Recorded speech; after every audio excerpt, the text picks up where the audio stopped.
Hey listeners, Jonny here. I wanted to pop in here because in this arc, we're getting into a more human kind of horror, which means things get real.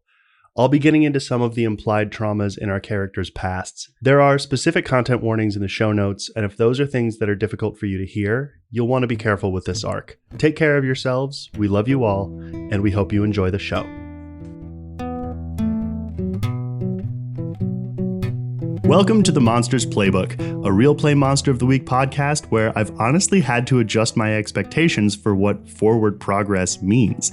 Half the time this arc, I was straight up worried that nothing was really happening, but there was something I was forgetting. A little something called drama.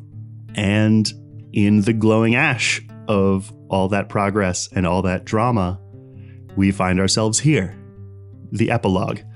The threats and the people behind them may be neutralized or disarmed or defeated, but the damage has been done. And when the adrenaline fades, our heroes will finally have to come to terms with what they've learned about their world and about themselves. After all they've seen, all they've done, all they've changed, and all that's changed them, the only question left is, what next? I'm John, and I play Mark Clayton. I'm Lauren, and I play Kira and Anna Ashwood.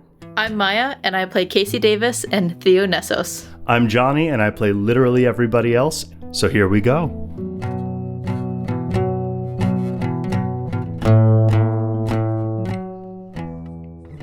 So as I mentioned previous to recording, but now I'm recording, and so now it's real. Welcome to the Season 2 Epilogue. So this is the epilogue of Season 2, where we will figure out how our player characters got from the end of the last mystery to where they will be set up for Season 3. We know the beginning point, we don't know the end point, and that's okay. So speaking of beginning point, where I do want to start with Theo. I want to deal with kind of like the 24 to 48 hours following the fall of the director. Theo, when you would have left the Dawnbreak Dress Barn, where would you have gone? I think Theo would just go home. Via obvious channels? Yeah, so I think after everything, Theo will go up to you, Mark, and ask you, like, do you mind giving me a ride home? Casey gave me like a ride here, but she looks really busy. I don't want to like ask her to, also drive me like back home. Theo, roll and manipulate someone. Also, do I know where, like, from here, her home is? How's your internal map, Mark Clayton? Not great. We've learned this. Well, there was a blizzard at the time that... 6. Mark, if you don't give her a ride home, you will mark experience. Sure. Yeah, I can drive you home. Which way is that again? Oh, I can give you directions, like, as you drive. If it's not like convenience, like, I don't know if you need to talk to your mom or anything, or I don't like if you need to talk to like Kira or Casey, but like whatever you're like ready, and like I totally like whatever. I think Mark says that he was just about to say I only have one helmet, but he holds his tongue and he's just gives her the helmet. And yeah, I start walking down towards my motorcycle and hop on, and yeah, you can just hop on back and we can go. I've got little like kick out like feet things you can put your feet on. Oh, cool. Who gets on? I'll just head that way. Mark, roll act under pressure. Theo, roll help out. 12. 11. Oh, you guys. So with that, I feel like, have the two of you ever been in a thing where one of you is driving, the other one is like giving directions, and they say, up here, you're going to turn left. And it's like, I know. Like, I mean, John usually does it to me. Yes. The answer is yes. So Theo and Mark on this motorcycle are like a good team. Mark, I think you figure out as you get closer, especially, you do know this part of town and you do remember kind of every step it took to get to and from Theo's house, because getting there and going away from there weighed so heavily on your memory and identity. Theo, you're like leaning into all the turns, right? So you get there pretty quick and pretty comfortably. And I think Mark realizes that his bike is turning a lot easier than normal. yeah, and you're like, how do I get this all the time? I also feel like I have to say it, that I think Theo's like comfortably holding on to Mark, or at least like exhaustedly holding on to Mark. This is getting heated, guys. Yeah, there's absolutely no way that your hands are not clenched around his like middle. His waist? I say middle. Ew. Men don't have waists. They have middles. This is where the night's gonna go. Okay. I have fun. I'm kind of guessing, stop me if I'm wrong. Well, no, I think Theo would have Mark stop, like outside the gate, outside the walls of her family's house. I think as Mark pulls up, he does a little like rev with his engine to sound cool. And then he just kills the engine. Theo's gonna check towards the house. Does anybody notice, come out after that? Well, that's two different questions. Well, I didn't like, but it was more like. You made your motorcycle do an anime. I want to like investigate a mystery to see if anybody's come out to investigate. Read a bad situation. Read a bad situation. Thank you. Okay. 14. Nobody comes out. Okay. Ask 2 more questions. What's my best way in to my house? What do you mean by best? To not be noticed. Your own bedroom window. What's Mark's best way of leaving my house without being noticed? Immediately. Theo will hop off the bike. She'll take off the helmet and give it back to you. Thank you for the ride home. Yeah. You know what? He hands the helmet back. Just in case, like, you know, I need to pick you up again, then you have a spare helmet. Or a helmet, excuse me. I really appreciate that, but I have one. Like, I usually, like, drive, like, a moped and stuff. It's just that Casey picked me up, and I didn't think about it at the time. Right. And I don't want to take... If this is your only helmet, I don't want to, like, take it. Well, I mean, I was looking at another one. Figured, like, this one might be nice. It looks nice on you. Thanks. Mark, will you roll plus charm? 8. Awkwardly charming.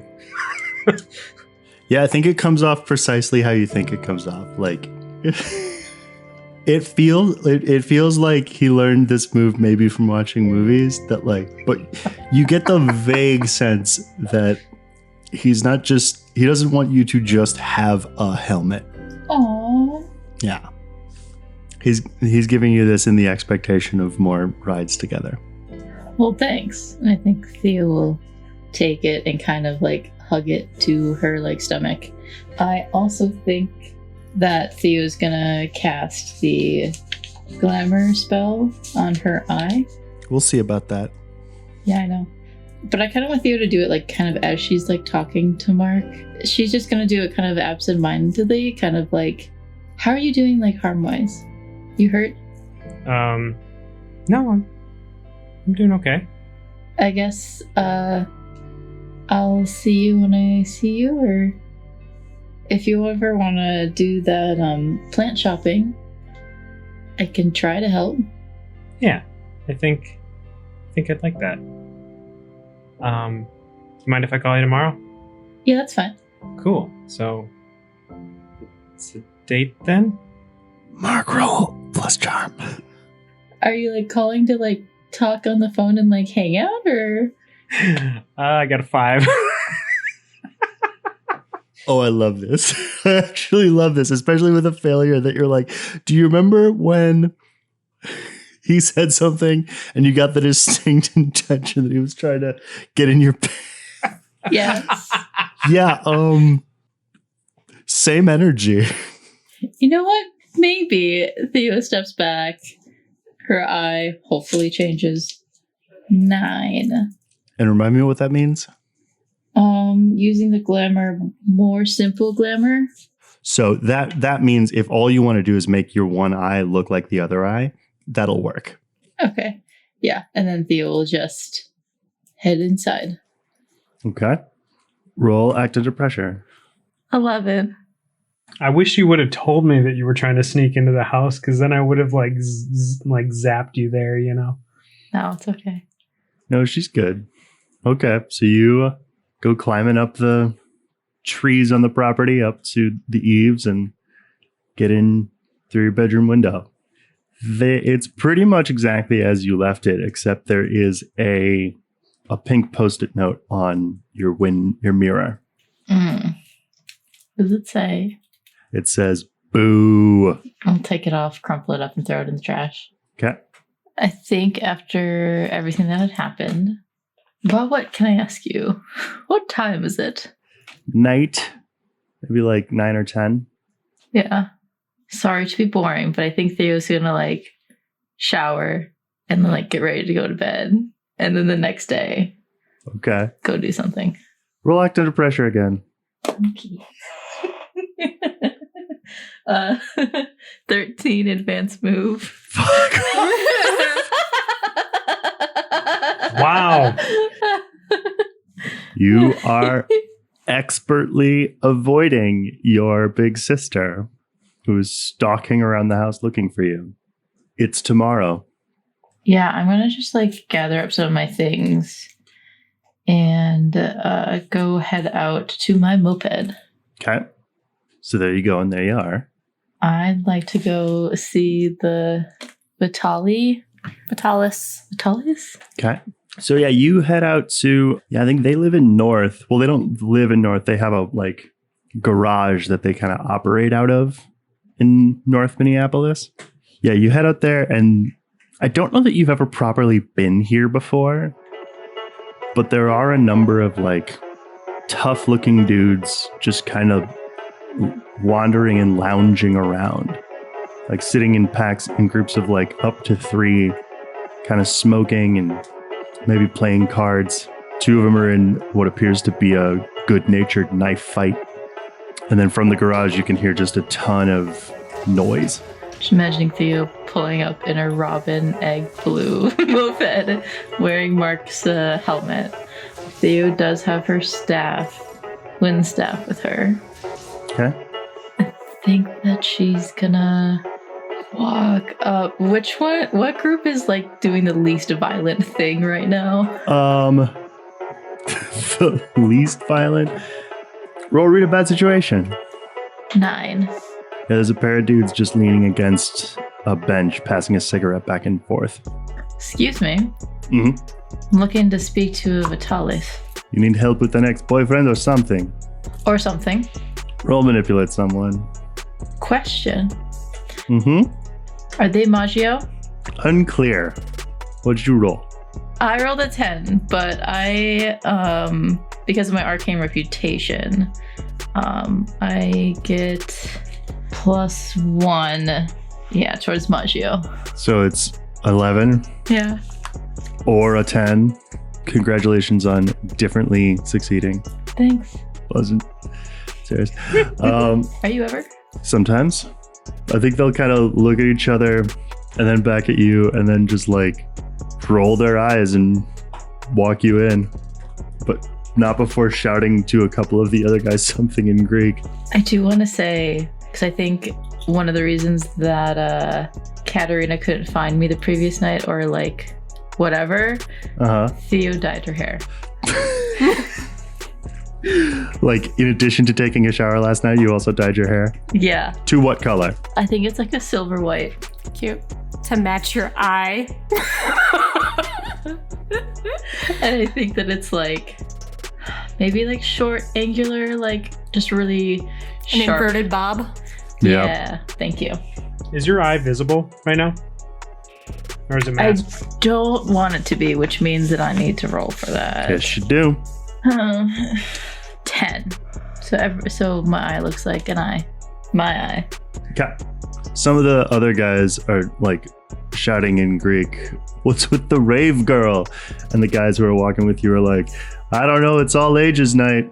And they chuckle a little bit and they deliver you in. And yeah, inside, working on Not really clear what. I think one of them is pounding something out on an anvil, and another of them is working some kind of huge...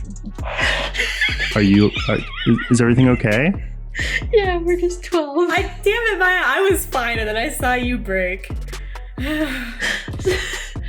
So something about an anvil. And what was the other one doing?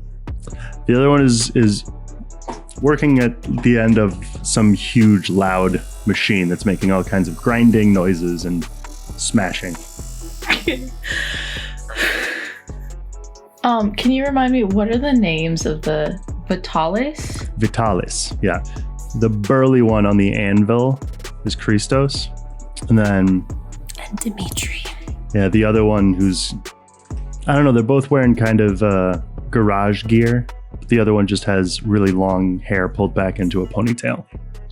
Christos looks up to see you approaching and looks right back down and continues working. But Dimitri winds down the machine and sort of gives you a skeptical look. I believe I'm in need of your services. Nessos, aren't you a little young? No. A little good then? As you're considering what to say, there is just the painfully loud clank of metal on metal from Christos's anvil. It's just a rumor. You have money. Knowing what you can do, what you do, I'm thinking that you could help me with something that I need.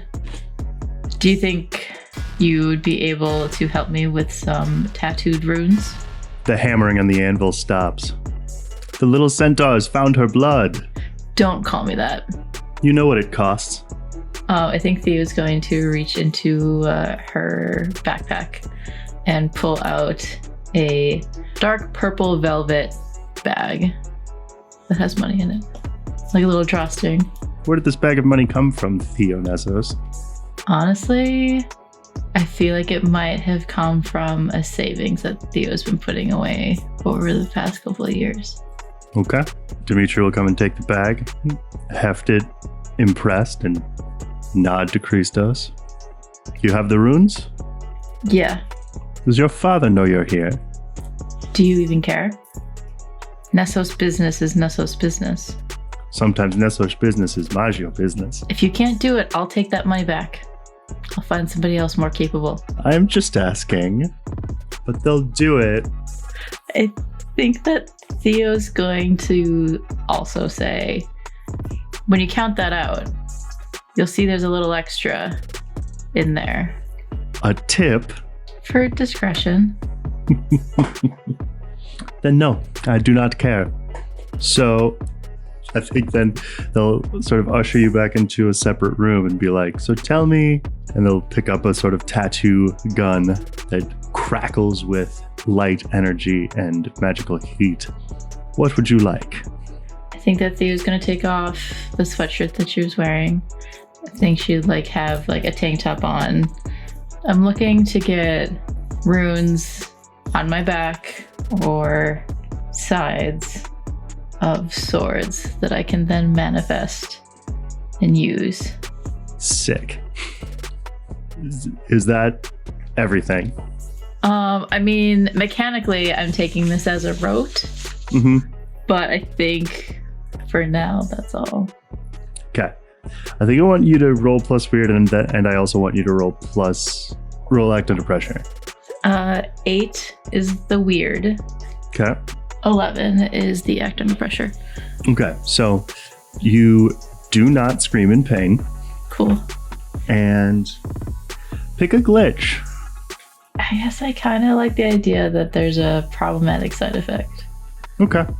So I'm going to have this scene end with applying the runes, which I do think... Where are you wanting them on your sides? Let's just do it on the back. I feel like that'd just be easier. And I'm imagining two crossed scimitars. Yep. Yeah. So I think the runes themselves look a bit like... I mean, when you look at them right, they kind of look like just sword hilts. And yeah, they go on in sort of the traditional deep tattoo green. Later, when you sort of get home and are preparing for bed, what you don't notice is that the one on the right side is gray. Who wants to go next? I've got one thing that kind of connects to Theo, so maybe it would be maybe it makes sense to do that and connect it to Theo. I don't know. Okay. I think there's a couple of like logistical things I kind of want to take care of that we don't necessarily have to do like RP for, but I do want to have Kira separately tell Anna, Tommy, and Donovan what Casey had shared with her about Addendum G. I think at least in Tommy and Donovan's case, I don't think she'd get into specifics. I don't think she can get into it. It hurts too much. But I do think she would tell everything to Anna. So yeah, Kira would track down Anna probably shortly after she gets the news from Casey about Addendum G. Would find her and would just be like, hey, now that things have calmed down a little bit, I thought maybe we could have a chat. Yeah, actually, I wanted to talk to you about something too. Something that's kind of been on my mind a lot lately. You can go first, though. And then Kira will share everything that she found out at Addendum G. And she will after she kind of tells the whole story of everything, she'll say, I honestly don't know how to feel about it all right now. Honestly, I'm kind of feeling a little numb. Anna will say, yeah, I sort of put together some of the pieces. We were interrogating that tentacled fucker. He talked about Abigail. And sort of made sense. But we don't talk about Abigail, do we? I think Kira sort of like wraps her arms around herself protectively and just kind of stares at the ground. No, we don't. She wipes her tears. There's actually something else too. In the presentation, they mentioned that there were other altars. The Protector, which I assume is you. Persecutor. A little. An animal. And this Agent M. Do you know any of these altars? I know of McCleary, and I briefly was introduced to Ember, but I don't know of any others. And then, Johnny, this is where you jump in and explain. What does Anna know? I want Anna to roll Investigate a Mystery. All right. Well, -1. It's a 7. Would you roll just a naked D6? 4. You know what? Mm-hmm. This makes sense. Some of her memories of being part of you are starting to fade as though they were a dream. Anna's memories? Mm-hmm. Specifically of the internal landscape of your brain. Shit. She does remember and know about another one like her that was a crafty old lady named Ruth. She does remember a little girl and she does remember a wolf, but doesn't know much about them. It's weird. I don't really remember that much. There was a little girl. There was a wolf. I can't remember their names. There was an older woman named Ruth, and she was nice. And obviously, you know McCleary. Yeah, I don't know. I wish I could tell you more. It's kind of just a blur, I guess. Don't worry about it. I thought you should know.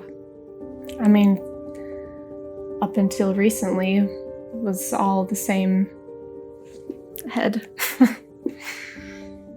How are you doing, by the way? I've heard people are concerned about you, that you seem like you're not doing okay. Are you checking in on me now? It's been strange. Going from the one thing that I knew how to do better than anyone. And now I feel like, I don't know, it's like these other friends of yours They kind of outclass me. But it's fine. I'm working on it. I have some things I'm gonna try to work on. I know Casey was really pissed about what happened at Ears, so there's some stuff I gotta work through there, but it's gonna be fine. You know I can feel what you're feeling, right? You don't have to lie. Well, it's force a habit. And then Kira will say again, so what was it that you wanted to tell me? And then Anna's gonna say, don't worry about it. It was just a thing with Emily, was some favor maybe that she owes us now. So that's cool. She said she owes us for helping her out with this whole Mr. Green situation. So I'm going to go check in on that. But I'm going to be okay. And so are you. Okay? And then Kira will pull her in for a hug. And she'll just say to Anna, there's no one like you, Anna. After you say, there's no one like you, Anna, a troubling voice inside your head says, but we can make more. I assume that was Ember. Yeah. Great. Cool. Yeah, so chronologically, I do think after that conversation, in case you couldn't tell, Anna was definitely going to say something else to Kira. But then after hearing everything that Kira divulged about what she just learned with Agent M, she held back. One thing that I'm kind of assuming that Ears is chaotic right now. I kind of want Anna to either like the day after, whenever, to take that Vision and Violet that they still have and try to go back into Ears. Okay. Can you remind the audience, Vision and Violet is where you look like somebody else or you belong? Vision and Violet is a flower that makes you look like anybody other than yourself as long as you are wearing it. Okay.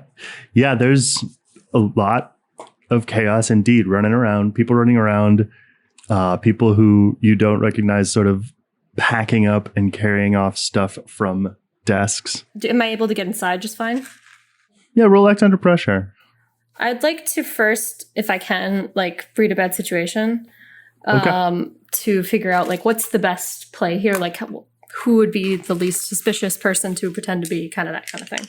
That's a 10 to read that situation. Okay. So I think one of the questions I want to ask is like, who could I impersonate to like fly under the radar as much as possible? Because I don't want to attract any attention. Jasper Peters. Okay. All right. So I will look like Jasper. And then what's the best way in? Honestly, I just think front door. Like it's no one's really watching. Okay, great. All right, and then I want to save my next question then for once I'm inside, if that's okay. Okay. So act under pressure to get inside? Yeah. Okay, that's a 10. Nice. What are you doing here? I'm here to find something for Theo. Okay. With my other question, I guess, like, where would be a good area to look for something that would be, whatever fucking Katerina had said, like, interesting thing to take home? What does that word mean to you? Something that has power. Armory. Okay. Head to the armory. Okay. Guarding the armory is going to be a youngish security officer who you recognize as Whitewood from Tip's team.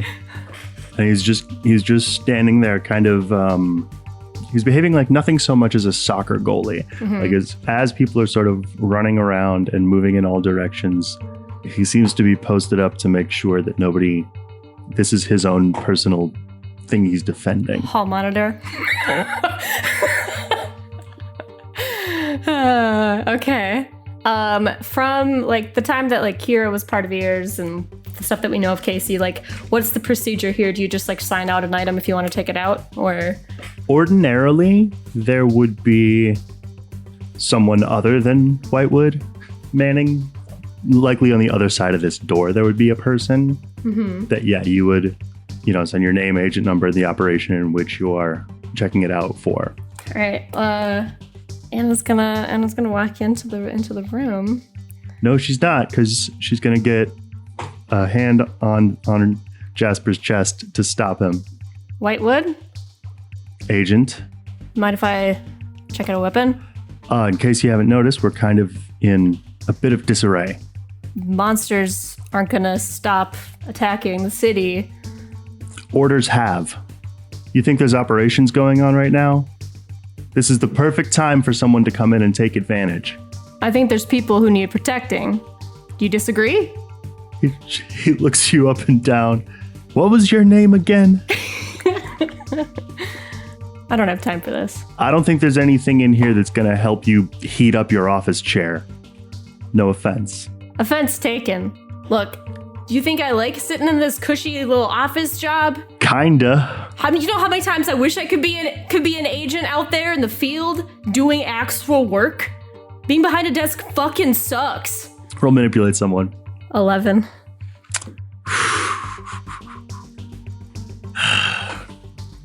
All right. Nod. And then as he slides the door open, he'll be like, so what's the job? Werewolves. Oof. Yeah. Bit unclear, but looks like somebody's maybe trying to do some sort of sire magic. I don't know. You investigations have your own different kind of language, don't you? I guess. What is it that Whitewood does again? Is he in security? Yeah. Yeah, okay. I want to look around. What kind of weapons we got? Oh, all kinds. I think he's going to walk you over to a rack of crossbows and be like, the old monsters usually folks favor the old weapons for the old monsters. Let's see. We also got energy lures. We got... energy lures? Well, I mean, it's a bit more sophisticated. Oh, yeah? How so? Well, for non-humans, demi-humans, anti-humans, kind of functions like a terror pheromone. It's interesting. Lure them into a trap or away from innocence, stuff like that. Okay. Interesting. Got your silver dust grenades in case you want to negate the shift. What's the most valuable? Can I read a bad situation or something? Do. Yeah. Roll it. What would Theo like the most? 9. Okay. So I would use that question. What would Theo want the most? What kind of thing would you want? With a 9, Theo, I want you to message me directly, and then I'll tell her. So you see a wall in which is set a bunch of black spheres about the size of an apple with a circle in the top and then notches all the way around. And they're all kind of slowly pulsing this dim blue light. And you go, what about those? And Whitewood's like, mind traps for a werewolf? Well, the whole sire bond thing, right? If you can separate them from their mind, you can maybe sever the sire bond. Why'd you want to sever it? Because they're just a person underneath all of that. Roll manipulate someone again. 10 again. Okay. I think you get the sense that he's searching for words pretty hard. And the sense you get is that you have said something to him that he had been waiting to hear from someone else. Aww, buddy. Okay. And he walks over to the thing and picks one of them up. And he goes, you ever used one of these before? I've only heard about them. How do they work again? Well, they look like you throw them, but that's the trick. This, and he points at the little dim pulse, this is the catch eye. Point this at the target, click it to the side. It's best if you can get him to make eye contact with it, but either way, it'll still yank it out. Great. This will be helpful. Anything else I need to know about this? How to use this? Don't look directly at it. It is not going to be pleasant to watch it work. Whatever you do not put 2 in 1. What happens if you put 2 in 1? Don't. Nothing happens because you're not going to do it. Say it. I won't do it. Thank you. That's a damn lie. I just remembered that Theo's possibly giving this to Katerina. You don't have to. I should have chosen my words more wisely. Yeah. All right. Then yeah, Anna will take that. Does she need a sign for anything, or is he just gonna let her like walk out? Well, I think as you're about to walk out, he'll be like, hey, What's up? still got systems. He points at the sign out sheet. Right. Anna will sign for Jasper Peters. Okay. And then as she's like about to head out the door, she'll just say, thanks for keeping an eye on the place. It's good to know somebody still cares. You want the rest of this stuff, right? What other stuff? The crossbow, the silver dust grenade. Sure. That's this is so cool. I forgot about the other things, but that sounds great. Must look like toys to you now, but soon enough, it's just a hammer and a nail, kid. Hammer and a nail. Well, maybe I can use it to do some good. Good luck out there, bud. You too. Pats him on the shoulder. Heads out. All right. So I think after that, Anna would leave, and I think she'd want to get in touch with Theo. So yeah, Anna will reach out to Theo and be like, hey, can you meet? You're like, Theo glances at her phone while being tattooed on. In like 2 hours. That works for me. Where should I meet you? You pick. Nowhere too far. I'm on my moped. Let's go to this ice cream shop in Minneapolis. I don't know. Go to Sebastian Joe's. Sure. That's a place. With a name. I live in Minneapolis. Sebastian Joe's. 2 hours. I'll see you there. Sounds good. Head over to meet up with, well, she's gonna need a ride. Fuck. She doesn't have a car.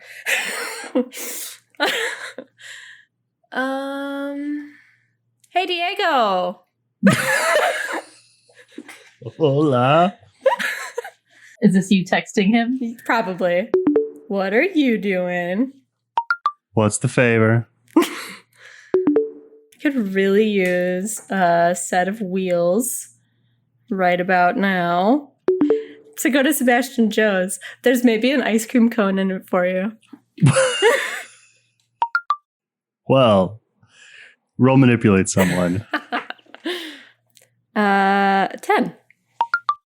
Well, you are speaking my language. So yeah, he'll show up and he'll give you a ride. He probably looks tired. Because I feel like Casey would have asked her team to like help. Yeah, he does, and he's got a big old can of Monster Energy drink, and I think he drives a big pickup truck. Like a 2015 nice-ish truck. Okay. Yeah, Anna will hop in the passenger seat. Nice wheels. I know. Can you get me to Sebastian Joe's? What kind of flavor of ice cream do you like, first of all? There's only one flavor of ice cream, Rocky Road. A Rocky Road, huh? Anything else is just frozen yogurt. I guess I can let you live with that. So, how are things going at Ears? It's kind of a big question. Seems pretty chaotic from what I've heard. A little above my pay grade. As long as I have the same boss next week as I had last week, I'll be okay. Yeah, well, I mean, at least the drum is hopefully taken care of now, so that's got to feel pretty good, right? I guess. I mean, it'll be nice to point a gun at a monster I can see for a change. Or again. Sure. So is this like a date or? Do you want us to be? Oh, snap. You are playing the game, girl. You know what? I think he's going to play it right back and just be like, I don't want to make any assumptions, though I am making some assumptions. I mean, last we talked, I said the ball was in your court, so... And then you called me. Yeah, for a ride. Are you saying you want it to be more than a ride?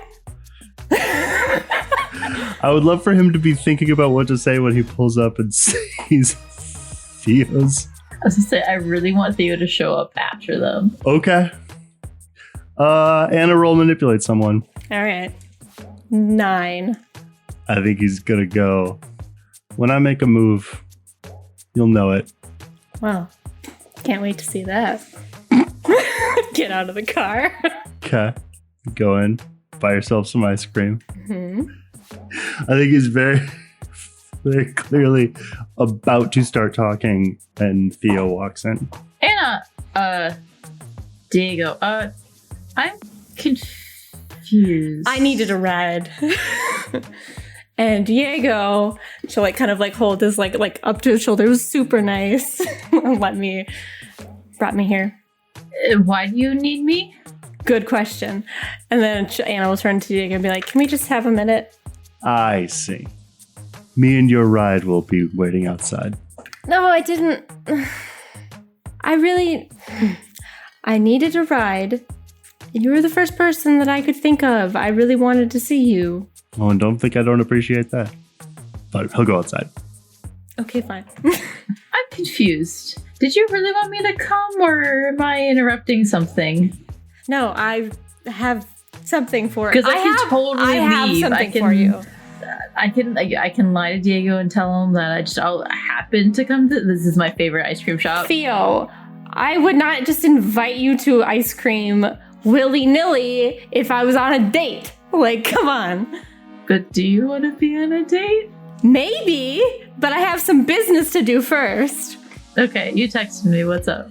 You had asked me to get you something from Ears. Oh, yeah.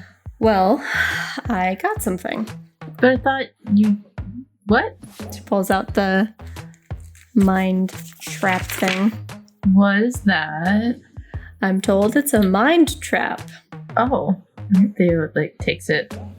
Thanks. Thanks. Yeah, you seem like you really needed it. And if I'm being honest, I could use a favor from you. Oh. Yeah, what's up? So you know how you told me about how I didn't have much time? Yeah. Well, it's not exactly that. It's more that I'm here on something's bidding. It's condition. Something wants me here. Or is holding it over me to get me to do what they want. I haven't told Kira yet. Wait, are you... I know before Kira? I want it to stay that way. Anna, I'll manipulate someone. Look, she hasn't told you yet, but Kira just got some pretty shitty news. She does not need this. 8. Remind me how that shit works. That's the one move I'd never understand. You mark experience if you do it. If I don't tell Kira? Yes. You promise to tell her eventually, right? The idea is to get it fixed before she ever knows. Okay. I'm thinking maybe you could help me there. I can try. Totally, yeah. I mean, you know more about this magic shit than I do. Yeah. When can you start? I mean, obviously you're... Well, I have to check in with work at some point, but... Okay. How's Monday sound? Monday's good. Where should we meet? Let's meet at the, let's meet at my job. Your job? Okay. Yeah. Where are you Wait, where are you working? Oh, it's just this like magic shop. Oh, which one? The Clockwork Child. It's in Minneapolis. Yeah, no, I know the place. I mean, I'll have to be there anyway. I mean, we can start there, and if we need to move elsewhere, I can grab some books from my family library, and we'll figure it out. We got this. I've got you. Don't worry. Okay. Thanks. Yeah. But no telling Kira. Yeah, I won't tell Kira. Are you sure you don't want to? No, you said you don't want to. Okay. Well, I'm gonna get an ice cream to go, because this place actually does have pretty good ice cream. Mm-hmm. I think on our way out, she'll like just wave to Diego like and like wink at him and go beep, beep. Anna will go back to Diego. I think she will actually like lean in the car window, like on the other side. I'm really sorry. Sorry, ma'am. You'll have to book your ride through the app. They got a whole system. Otherwise, we'd be making money hand over fist. Well, I mean, I don't know what you would want me to say here. I really needed a ride. I don't have a lot of friends. I'm messing with you. Get in. Fine. So if this were a date, what we do next? Well, if it were to be a date, I suppose I would have to have ingredients on hand to cook my specialty. Oh yeah, what's that? What is it? Can it be tamales? I want it to be tamales. I was just gonna say tamales. Yeah. Oh, I love my boy. Tamales like you've never had in your life. I've never had tamales. Exactly. Well, now that makes me want to get you some shitty tamales just so you know exactly how good I am. The bar is very non-existent right now. That's true. I don't mind setting it high. Well, should we go to the grocery store now? Get the food? Or did you have other plans? If this were to be a date, that would be exactly where we would go. I think he's saying part of this as he's sort of driving and then does pull up into a grocery store parking lot and just like, and would you look at that? Wow. You're quite a talker, aren't you? Oh, you have no idea. Okay. Where do we want to go to next? Would Casey be able to get in contact with Mark? Well, I was going to go to Mark. I think Mark was actually going to call you, Casey. All right. Ring, ring, ring, ring. Ring, ring, ring, ring. Yeah, Davis. Hello? Hello? Mark? Oh, hey. Do you need a password to your security system again? No, actually, it's working fine. Okay. Say, I was going to go get some furniture today. You wouldn't happen to be able to help me move some stuff, would you? Oh, buddy. That was Miah. That was not Casey. When? Well, I had it scheduled for pickup today. Down at the store. I walked down there the other day and found some stuff and thought I'd be able to find a vehicle by then, but I don't have one. So would you be able to help? Maybe. Hold on. Let me look at my schedule. Hold on. And you'd hear Casey moving like a bunch of papers. Are you okay? Did you just Is this a bad did you time? just drop something? Is this a bad time? No. I mean, kind of. Yours is in disarray, and someone has to pick up the pieces, and everybody is doing different things and trying to keep track of things and like everyone's accusing everybody of their ears or if they're at the drum. And You sound pretty busy. Do you want me to find somebody else? It's totally fine. no, I actually needed to call you. I Oh, wanted to ask you for a favor too, but I guess a favor for a favor, and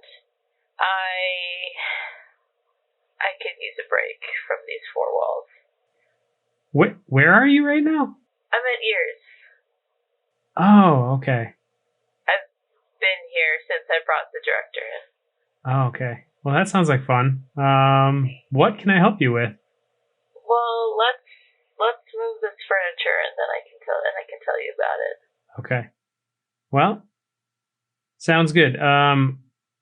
It's going to be ready in about an hour. So if you just want to swing by my place or whatever, we can ride together over there. I'll come by and pick you up, and we'll go to IKEA.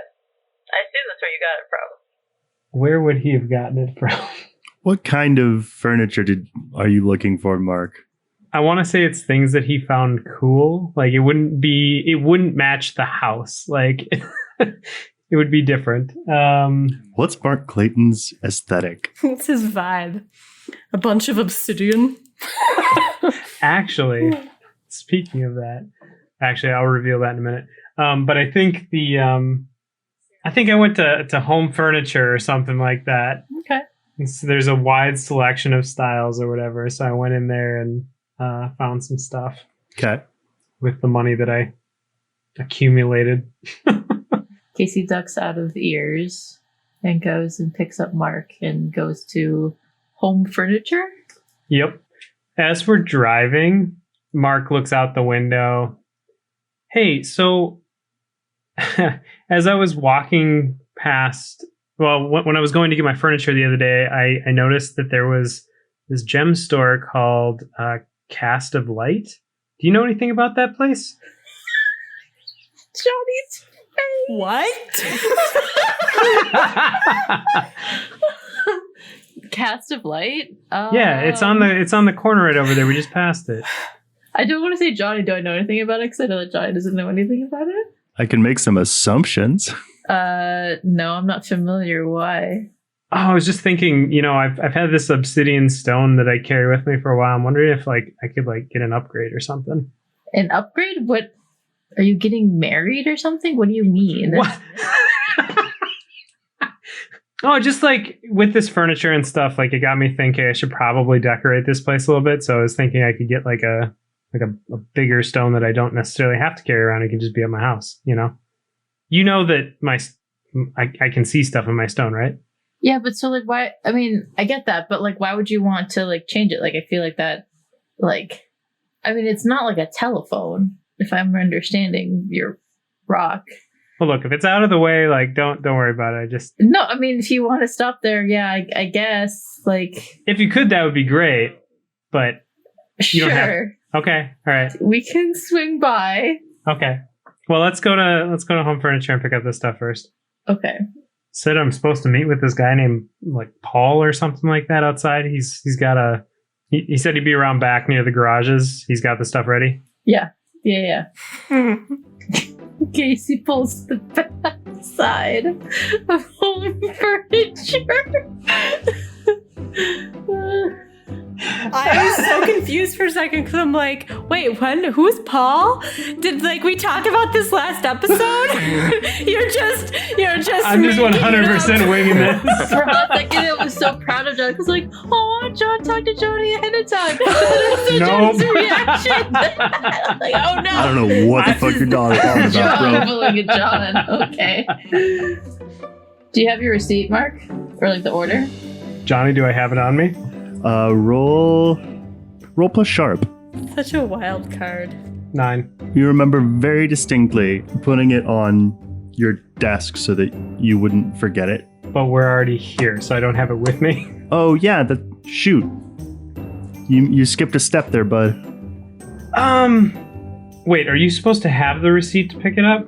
I mean, sometimes. It depends on how strict. You have custody of it. Did they email you a copy? It's not on your person. Does Mark know about email? You would know about email. When you pull around to the back, there's a dude with leaning against the wall with long hair and a short sleeve red button down, air drumming pretty hard. Hey, I think that's Paul over there. Yeah, that looks like my stuff. And I think it's Victorian style, really dark furniture and everything. Oh yeah, plush and paisley and. Oh boy. It's got a lounge chair with the I forget what style chair that is, but it's got the buttons all over it, kind of impressed all the way. Yeah. How much stuff did you order, Mark? Because if it's more than a couch and a chair, I don't know if it's gonna fit in here. I mean, Cosmo's pretty roomy, but. Well, maybe I can. Here, let's see what we can fit. Because I think I got a couch, a chair, a bed because I don't have a bed, and a coffee table. Okay, we can fit 3 or 4 of those probably in here. All right. Hey, Paul. Marky Mark. Oh. Hey. Thanks for helping me last time. Appreciate the help. Casey will get out and like open her back doors to Cosmo. All right, let's see what we can fit in here. I guess can I roll act under pressure to like try and fit everything into the vehicle? Can I roll help out? Yes. 10. Yes. 14. Advanced move. Advanced move. Holy hell! I think occasionally, like, Paul will kind of like move to help in case he'll just be like, no. And just all his Don't shit touch up. Cosmo. Thanks, Paul. I'd like to think that Casey also figured out, if we actually have some extra bungee cords in Cosmo and we could just like strap the mattress to the roof and we can get it all home. That sounds like it would work. Let's try it. Put it on top. It's just a mattress, right? Did you get like a box spring or like a frame or anything? Guy just told me that's what I needed. Wait, so you have a bed but no like frame and stuff? Paul, what the hell? I guess I just have the mattress for now. I'll have to figure that out later. Hey, man, I just sold what the dude wanted to buy. Mark, I know a person who will help you out. Thanks. I'll give him your card. All right, cool. Let's go to the gem store. If you're still willing. We don't have to go there if you don't want to. No, we can. It's fine. Okay, cool. I think on our way there. So, By the way, thanks for helping move everything. I appreciate it. yeah, hey, I mean, thanks for getting me away from the office. It's a lot going on. No problem. Everything going okay there, or is it pretty crazy? Opposite of okay? Obviously, I'm here to help, so whatever you need. Yeah, I appreciate that, but it's kind of Ear's business. But if you're willing to help with something, it's a little bit on not Ears related. It doesn't have to be now. It shouldn't be now. Remember Nathaniel Rose? I need you to get him for me. Is there anything I should be cautious of? Just, I'm trying to honestly put an end to the Black Rose. And Nathaniel seems to be the head pin. So you want me to grab him and give him to you so you can kill him? No. I'm not going to kill him. I promise that. Are you sure about that? I mean, you're pretty good with your gun. I am, Mark. I'm kidding. All right. You're not that good. I'm kidding, you suck. I might be able to get some sort of deal with Jeremy Stroud. If I get him Nathaniel, maybe, I don't know, something. But I just trying to stop the Black Rose so that they would stop going after Tessa. Okay. Well, once we get back and we get set up and stuff, I'll have the space to do it. So, Yeah. You want to try tackling it today? I'll call you when I'm ready. Things I think need to settle down a little bit at Ears before I start another operation. Yeah, I'll give you a call, Mark, when I'm ready. Okay, that's fine. Yeah, just whenever. I was just going to say that Casey pulls up to Cast of Light. So what exactly are you wanting in here? Like another rock? As Casey says that, Mark is like looking out the window, just hold on. There, that one. Do you see that? The obsidian one back there? It's an obsidian, it's just a large piece of obsidian that could be like a table centerpiece kind of thing. Do you want to wait here? I'm going to go inside, or do you want to come and take a look?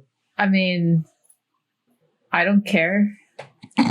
Mark opens the door and leaves. Casey will follow him in. Okay.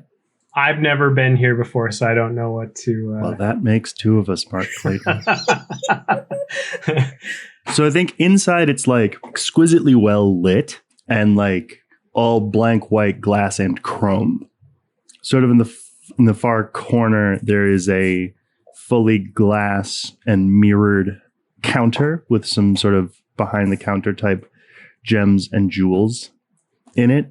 But elsewhere throughout the store, there are like these long, sparse glass shelves on which sit the larger and more valuable gemstones, geodes, and hunks of mineral.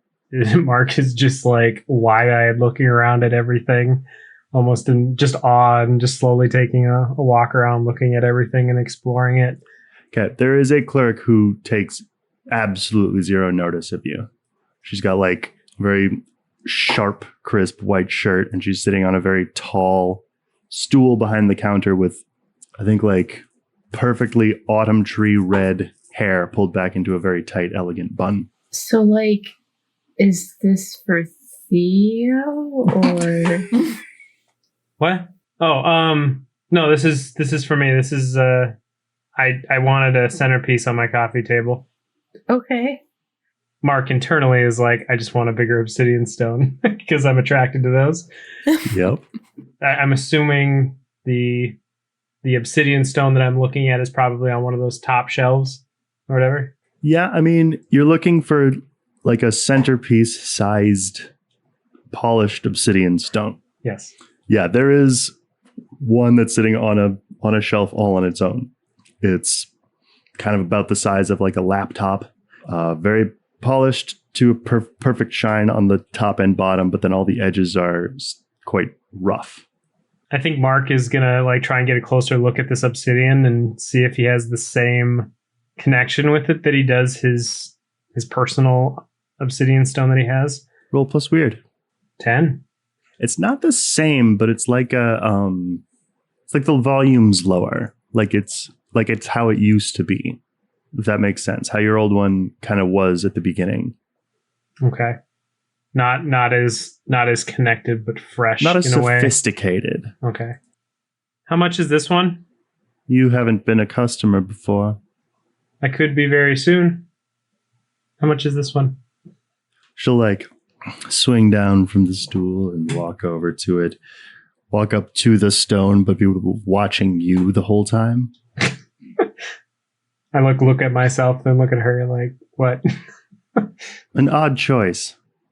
150. I mean, this is a pretty large piece of obsidian. 150?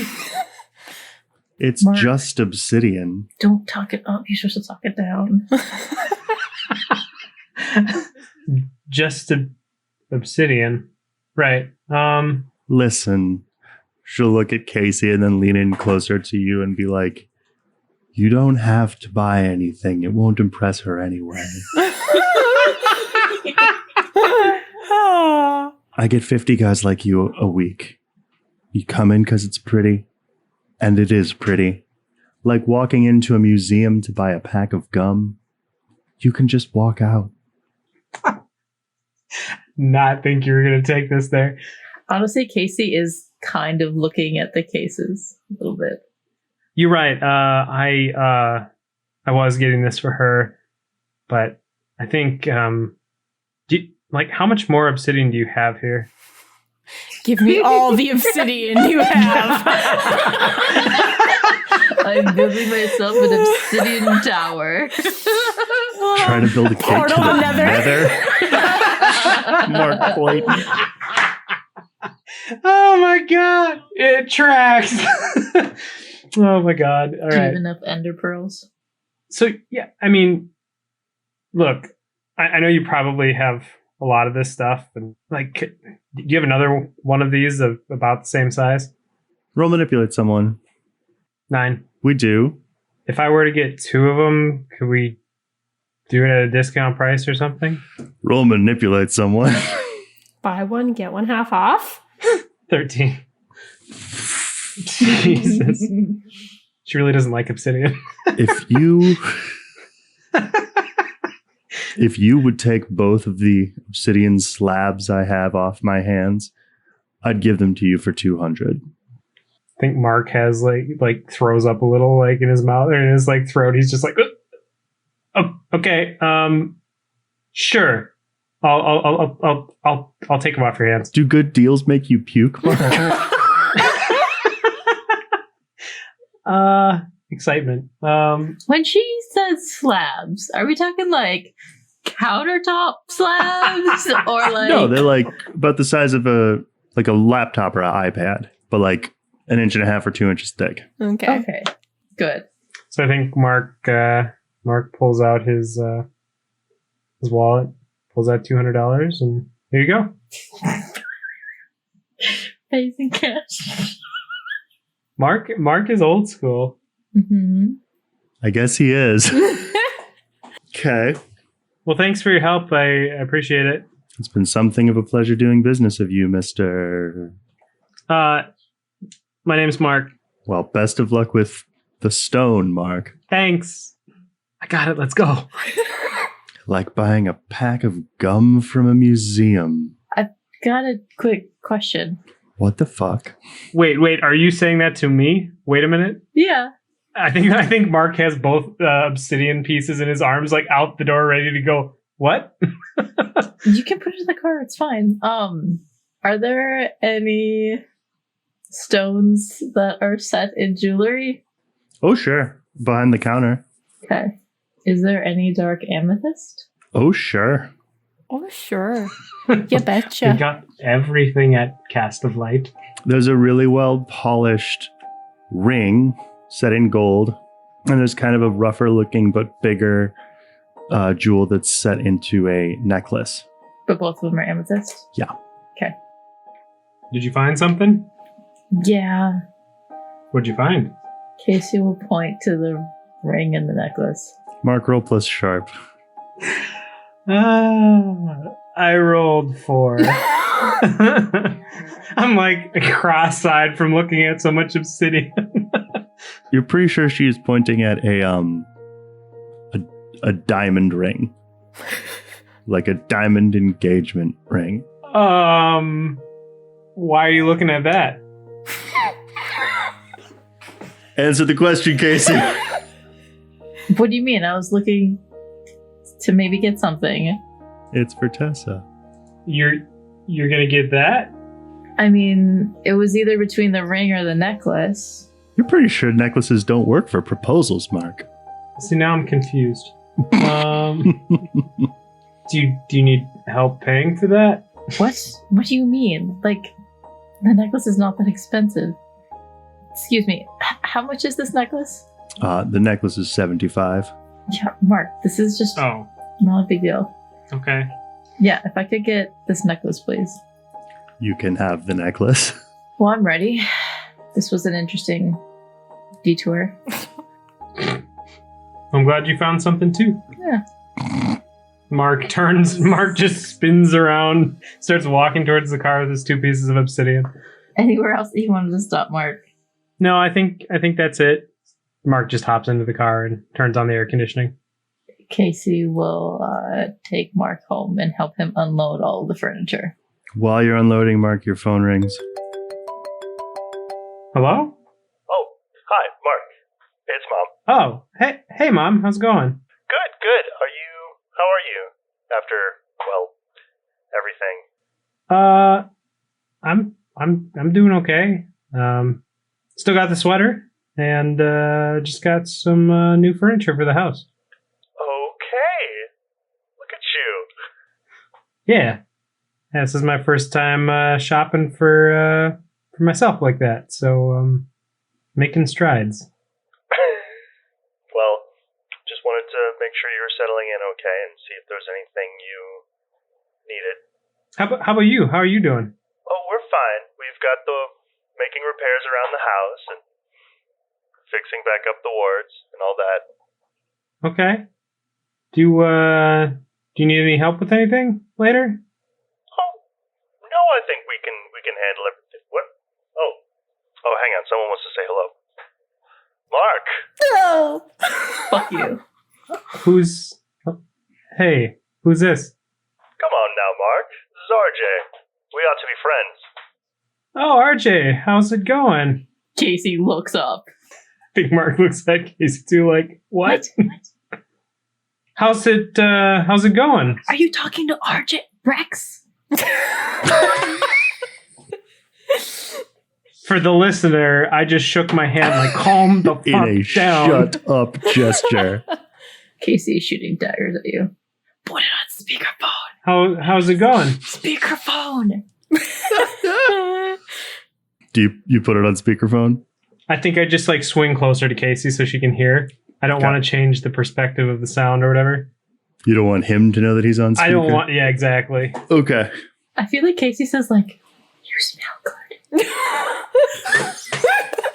I think Mark just like completely bypasses the fact that he's talking.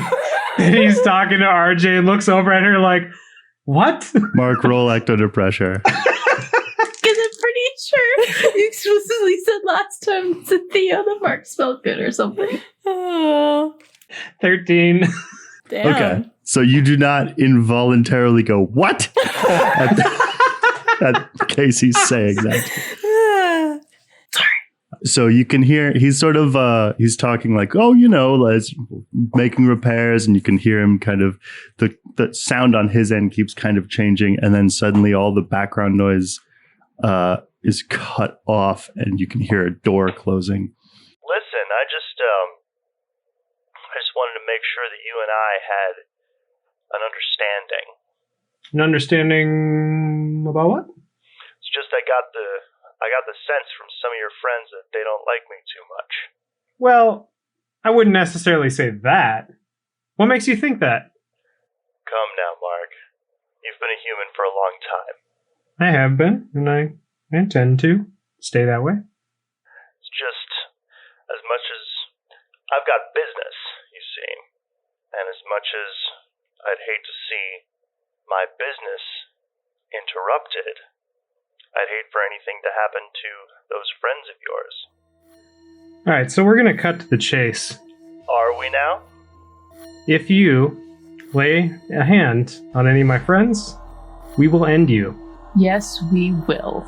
Just hold on, Casey.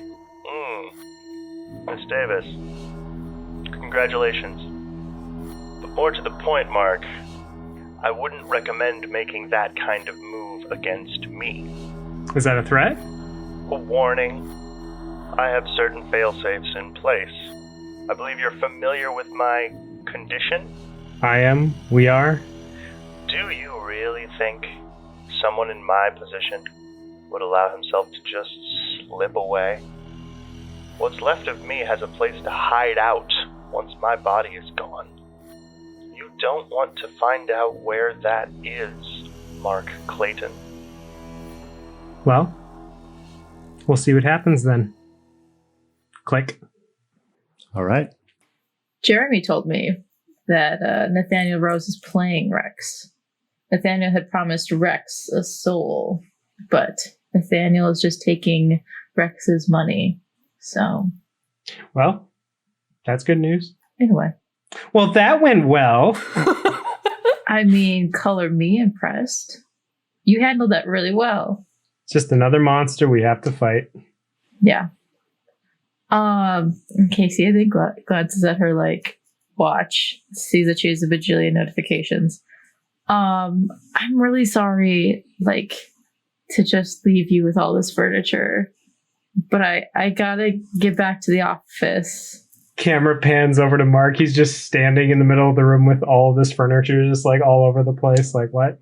I think you're standing on your front yard with all this furniture Casey all over would the have place. helped him bring it in. I imagine this call was in the midst of it. Hey, I've got a lot on my plate, but if you need anything, if you need me to check out your mom, check in on her or keep eyes on Rex, he's on my list, but you just let me know, okay? All right. I'll let you know. Thanks again for your help today. Really appreciate it. And, yeah, I mean, as bold as Rex Kirk is, I think that we'll be okay. So I wouldn't worry too much about him. Well, I'll see you around, Mark. I'll reach out when I want to get the Nathaniel Rose stuff moving. Yeah, let me know, and I'll drive on over, and we can either do it here or we could do it there, wherever you want to Yeah, we'll figure it out. Hey, enjoy your new furniture. Hopefully you're going to have Theo over to show it off. Casey gives him some punches on his like shoulder. Thanks. Don't go to Paul anymore. He seems like a piece of shit. I mean, he was very persuasive, but... Yeah, no, don't. Please don't. Mark, your phone dings. I looked down at it. Marky Mark, you're never going to believe this, bro. You did buy a bed frame. Oh my God. Got it right here for you whenever you're ready, bro. And then like 2 dashes like it's a signature, but it's just the peace sign emoji. So wait. Sorry, he was saying I actually did purchase a bed frame? Yeah, and you forgot to load it up, dude.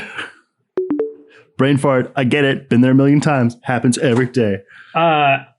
I say cool and put 2 exclamation points, but my last character accidentally turns into an eggplant, and I send it. Oh boy. Cool.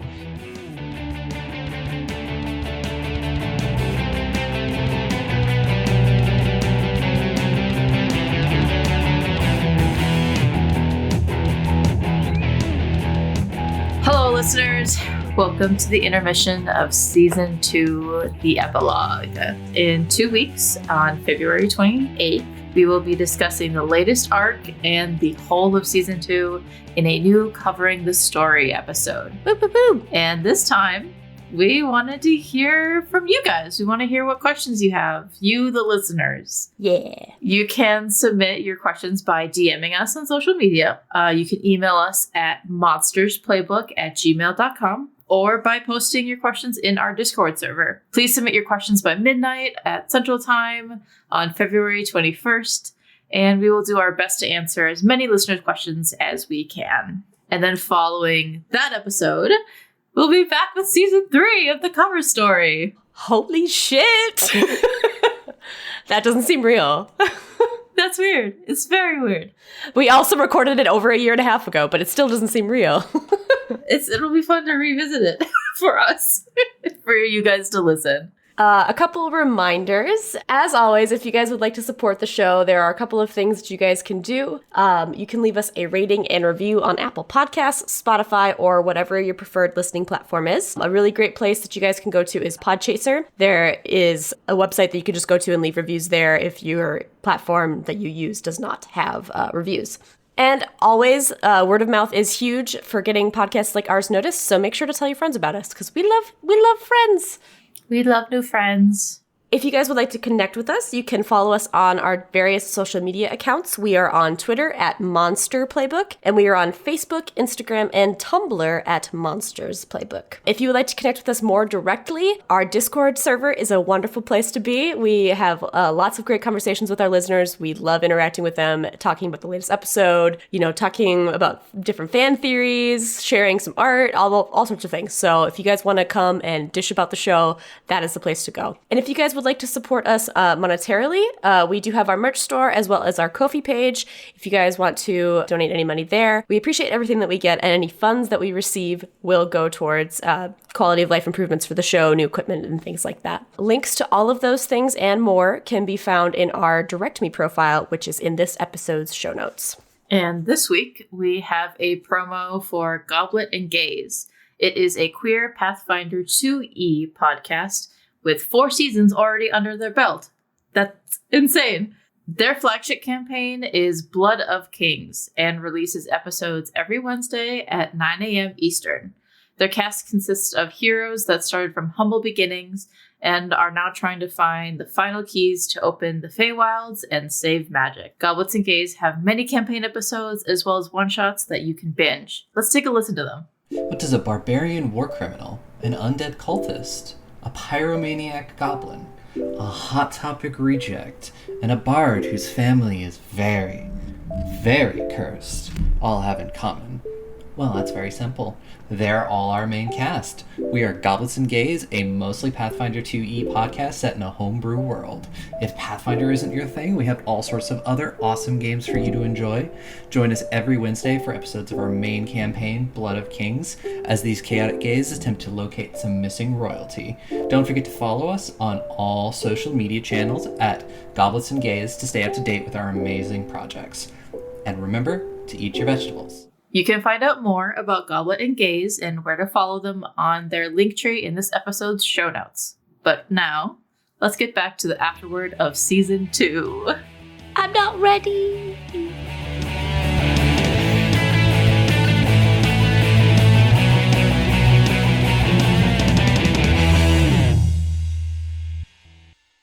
So Casey, Yes. you took a quite interesting advanced improvement with your last level up, Yes, I did. in that you are going to, quote, retire this character to safety. Yes, with the most recent level up for Casey, I have decided that I'm going to retire her to safety. Okay, so what that will mean is that this will be the last session that we spend with Casey. So we'll spend this time wrapping up this mystery and then also find some way to give that character a proper send-off. But we'll have to cross that bridge when we come to it. So in the meantime, Casey, what would you like to do first? I don't know if you want to give, because I mean, I know you told me a little bit, but maybe for our listeners to like let them know like the state of what Ears is. I know we've kind of been dancing around that, like we kind of all know that's in like insanity right now and stuff, but depending on where we want to pick up on the timeline, I'm thinking that like after Casey has helped Mark, Casey would probably shoot a text message to Tessa and ask her, dinner tomorrow night, I'm cooking. Winky kissy face. Roll manipulate someone. Oh, fuck yeah! Oh boy. That's gonna be a 15, motherfucker. Hey. Double sixes! I think she responds, I'm hungry already, and then puts that horrible horny jail face that you use in the Discord emoji. I mean, that doesn't come with phone standards. Sweating with tongue out emoji. Okay. Yeah, and then I think Casey's just gonna head back to Ears. Okay. And I think interrogate the director with Jesse and Kira. Okay. If you want to set the scene about what the fuck is going on with Ears, because they're all dying to know. So what's going on with Ears is that there's basically like, I mean, obviously there's something of a power vacuum. Like the exposure of the director as having been, one, possessed, and two, in charge of the only theorized or potentially open secret subgroup within Ears, has really thrown everything pretty bonkers. So the people who are around who are kind of ranking, author and above, say, are trying to clean house. They're finding people who are confirmed or suspected of being part of the drum, and they're getting rid of them. People who are the drum are trying to delete any and all evidence that they possibly can. So people are shredding stuff, people are trying to surreptitiously magnetize their hard drives, and people are being arrested. I don't even really know where to start. I mean, I feel like it's just like comes back to work and just like looks around. Do I see the author anywhere? Roll read about situation. 10. Yeah, you see her running into the stairwell with a armful of hard drives. I'm gonna run after her. Okay. I'm with you too, or It's a good question. No. that's fine. I kind of want to do this for myself. Okay. Like, lose the interrogation. I'll need Kira and Lauren's mind. Then Casey's gonna like slam open like the door behind the author. What are you doing? Roll act under pressure. I'm gonna add 2 to this. Oh boy. 10. What the hell do you think you're doing? So you do stop her. Same thing I always do, what I have to. For Ears or for the drum? Don't lie to me. Torres told us everything. For me. I thought you were one of the good guys. I was. I am. No, you're not. You were working for the drum. I was working for humanity. I was doing... How can you... how can you have seen what's happening out there? And what, you want to make some treaty? You want to negotiate? What's the plan? I want to be better. We are better. Are you telling me that you're just going to throw your life away right now? Quite the opposite. I will hunt you down. Oh, I have no doubt that you could find me wherever I run. Can't you see what you did, what you're doing? Casey gestures to the hard drives. Is insane. It's not right. You're telling me that you're fine with hurting and killing people who can't defend themselves? Who are not the monsters? But they are monsters. Sure, some of them, but not all of them. Lisa. That surprises her. Don't do this. Roll manipulate someone. 12. Advanced move. Whoa. You're scared, right? I'm scared. I just found out that the organization that I worked for were the people that I was fighting against. But they're killing people who I consider my friends, allies. I'm asking you, don't do this. Then what am I supposed to do? You had your organization pulled out from under you. So did I. So let's rebuild a new one together. A better one. Listen, when I joined EARS, I wanted to make a difference. I wanted to help people, protect people from monsters. But if I'm telling the truth, that was a lie. And I'd been telling myself that for years. I was afraid. I was angry. I was hurt because a monster had hurt me and took away someone that I loved and I lost forever. I was afraid, and I thought that if putting a bullet in each and every one of those monsters I came across, I'd begin to feel better, feel less afraid. That's not what happened. Every monster that I put down couldn't feel the hole that was hurting and afraid in my heart. And you know what I realized? I was getting closer to becoming one of those bad guys. And it took a monster to open my eyes and to see that even an everyday normal human can be a monster. It's hard. Some days are easier than others, but we can't let fear and bloodlust drive us. We can't let fear and bloodlust drive what our organization does. I think you can relate to this, but when I joined EARS, I was a hurting young girl. And now I see that EARS is hurting, that many of our agents are hurting. There are people and things and places that are being threatened and killed by supernatural monsters and normal humans. Like hell am I going to stand by and let that happen? I want whatever organization EARS becomes to be an organization that helps. But we've got to start over, and it's going to suck.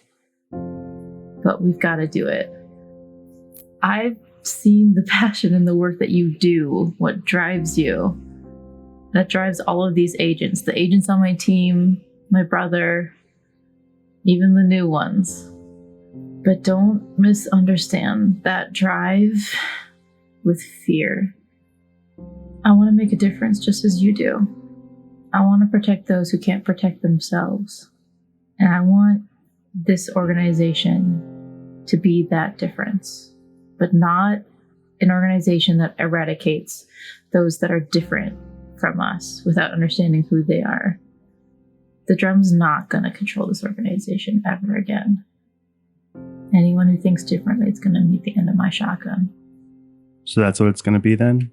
Some kind of anti-drum agency with room for monsters? It's not going to be an anti-drum. It's not going to be an EARS. It's going to be something new, something different, something that builds bridges, opens doors. Please tell me you join me. Something with room for monsters? I don't see any other way. And you think there's room for me? I'm willing to give you another opportunity. Okay. I'm going to need somebody from data and investigations to go through these hard drives with me, because honestly, the director's organization was a mess. The databases on this are out of control, but the information can do a lot of good. Who do you know that can do this? Never mind, I'll find them myself. She's ready to go to work. Okay. I think like as she leaves, I feel like Casey like is kind of like, that fucking worked. And then she'll stop the door before it closes behind her and be like, oh, and I have some names. People you're going to want to bring on board and some people you're not going to want to bring on board. And hey, I really underestimated you. I know. Of course you do. Shut. What's the next thing you want to do? I guess the only other thing would be talk to the director. Excuse me, not the director. Yeah, there's two people you could mean by that. Evelyn. E. Garrett Goldman. Mr. Goldman. Who I somehow either didn't know or forgot that makes his initials egg. Nice. That's great. That's amazing. Which, just imagining him in his definitely English prep school, everybody being like, oi, how's it going, Eggy? I think you'll find it's Garrett. Oh, buddy. Yeah, I think if I could, I want Casey to walk up on like Jesse and Kira outside of the interrogation room. And Casey just looks a little like kind of stunned and like in her like kind of elsewhere when she walks up. I think Kira would say to her, everything okay? Yeah, actually great. She's lying. What am I lying about, Johnny? No, that's Jesse. Oh, I see. Jesse thinks you're lying. No, things are bad, but like the author just admitted that she underestimated me. Also, like, I turned her to our side. Like, I don't know. It was cool. How many bones did you have to break to do that? None. I just gave an inspirational speech. Hey, stop it with that face, Jesse. Come on. I can be inspirational when I want to be. I want to hear it.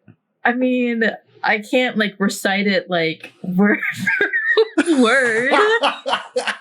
I just like said some stuff that like when I came to ears, like I was hurting and afraid and thought that like I should kill everything that I saw and that everything would like get better. But a monster friend of mine like showed me like that it's different and it's not like that, and that I want to like rebuild ears and make it better. A place that like opens doors and builds bridges and like stuff. It sounds pretty complete, even though you're just going off memory. Like if you really want to hear the whole thing, I mean, I guess like I could like. Nah, I'm just giving you shit. Some other time. I mean, we're okay. We're supposed to like go and do this, like interrogate the director. Bill. Yeah. Are you up for this, Kira? I mean, I'm up for it. I'm just not feeling particularly inspired. Really, Jesse? Do you want to feel inspired right now? You know what? Maybe I do. You know what? All right. Casey like rolls up her sleeves on her like blazer, stands a little bit taller. Usually it's supposed to be the big brother that gives like the pep talk, not like the little sister. But you know what? I'll spot you here, big brother. That's Agent Big Brother, please. Sorry. Okay, inspirational. Apologies off the bat. Not a good start. You are not helping. Not trying to help. You got this. I know she does. We need to go in there and find out information, everything that we can on the drum, because this guy really pulled a fast one on us. I feel like Casey looks at Kira's like, this isn't going so great.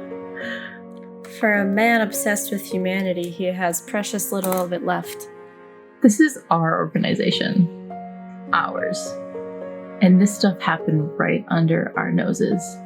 We have wrongs that need to be righted. So, Agent Ashwood, Agent Big Brother, are you prepared to interrogate our number one criminal? Ye Garrett Goldman. Prepared and inspired, Agent Davis. I fucking hate you, Jesse.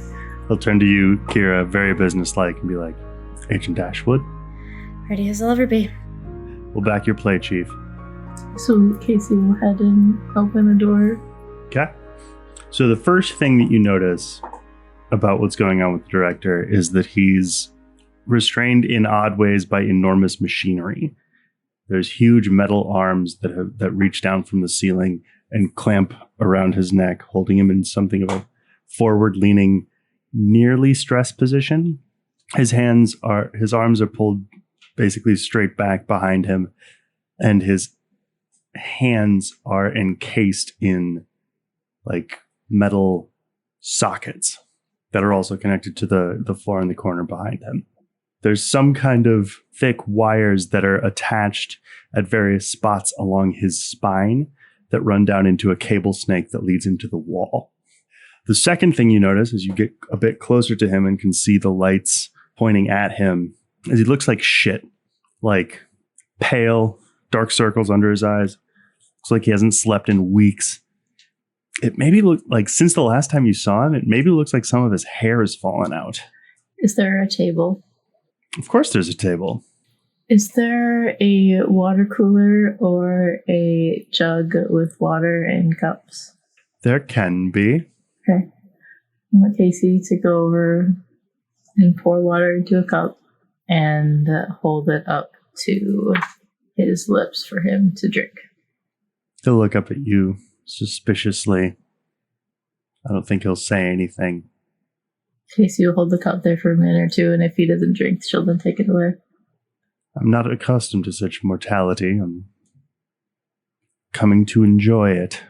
The need. What is it you think you want, girl? Careful. The only reason that you're still breathing is because of how much respect I have for this girl. He'll look at you. I don't think that's true. I don't think you have that kind of pull, even with her, and I don't think she has that kind of pull with anybody. I don't think I'm alive because of a decision that was made by anyone.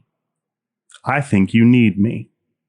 Casey will set down like the cup onto the table, but not like loudly or anything, but I think at a moment where it's like the only sound in the room. Mm-hmm.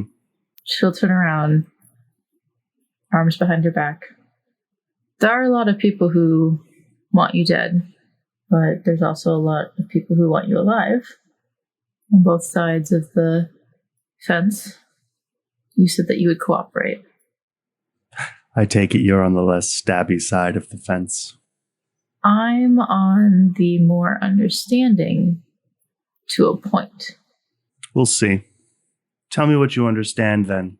Oh shit, I should be doing an accent. What the fuck am I doing? Did he have an accent before? Not as John Grubb, but he hasn't spoken much as Garrett Goldman, and I am imagining him as a bit mid-Atlantic.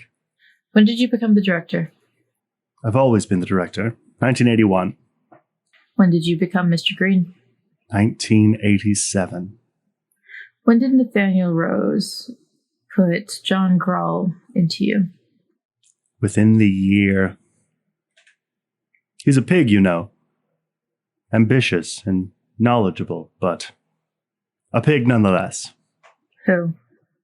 He spits the name John Grubb.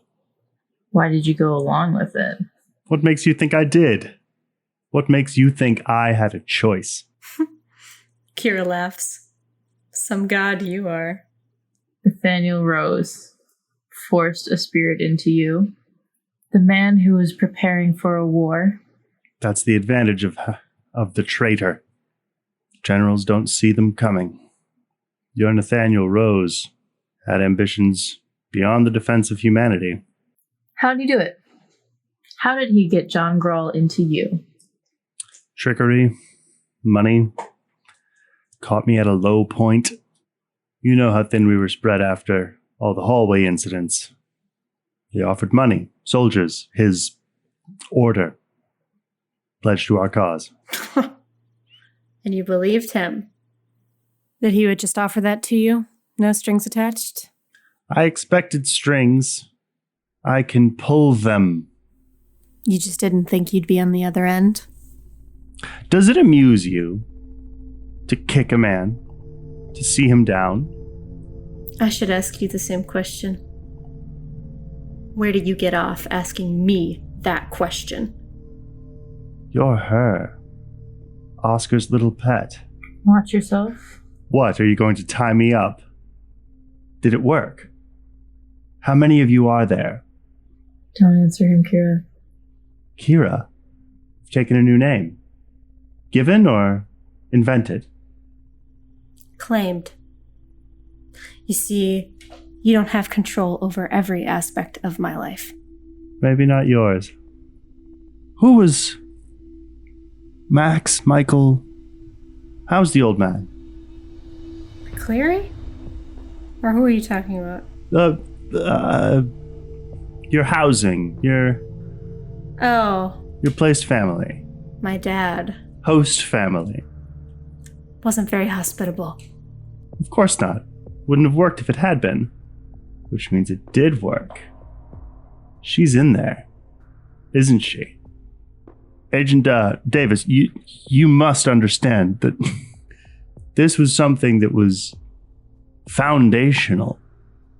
This organization has been at the forefront of the defense of this realm and of humanity since Operation Tourniquet, and this is the future. I don't know what you're going to do with me, but the world depends on what you do with her. I don't think so. What do you think? I think Casey's gonna look over at Kira. She's gonna do whatever she wants to do. Where's Oscar Hendrickson? Honestly, I lost track of the old coot well before I lost control of my body. Is that lying? the truth? It's not all the truth. I think Casey's gonna walk closer. That doesn't sound like the whole truth. What does it sound like? Sounds like you might know where Oscar is. You have lots of strings out there. And the penny drops. My influence. My connections. My plans. That's what you're after. You're wrong. I'm not after your plans. I'm after a peaceful humanity. Then you should be after my plans. Your plans involved a massacre of beings. A war. Supposed war. You harmed people. I saved thousands. At what cost? And how many did you kill? A fraction of who will die in the wars to come. You need my plans, girl. The world needs them. There must always be a director. It's a good thing that you're retiring. His face scrunches into a mask of impotent rage. Oh, I'm sorry. Is that not part of your plan? You'll doom us all. I was as gods. I was a being of pure and perfect control. You don't... I don't... And look at you now. Thinking that you have all of the strings. But it looks like to me, Casey's gonna glance or gesture to like all of the things that you're tied up. And you're gonna stay tied up until, I don't know. Let me know if you get thirsty, Garrett.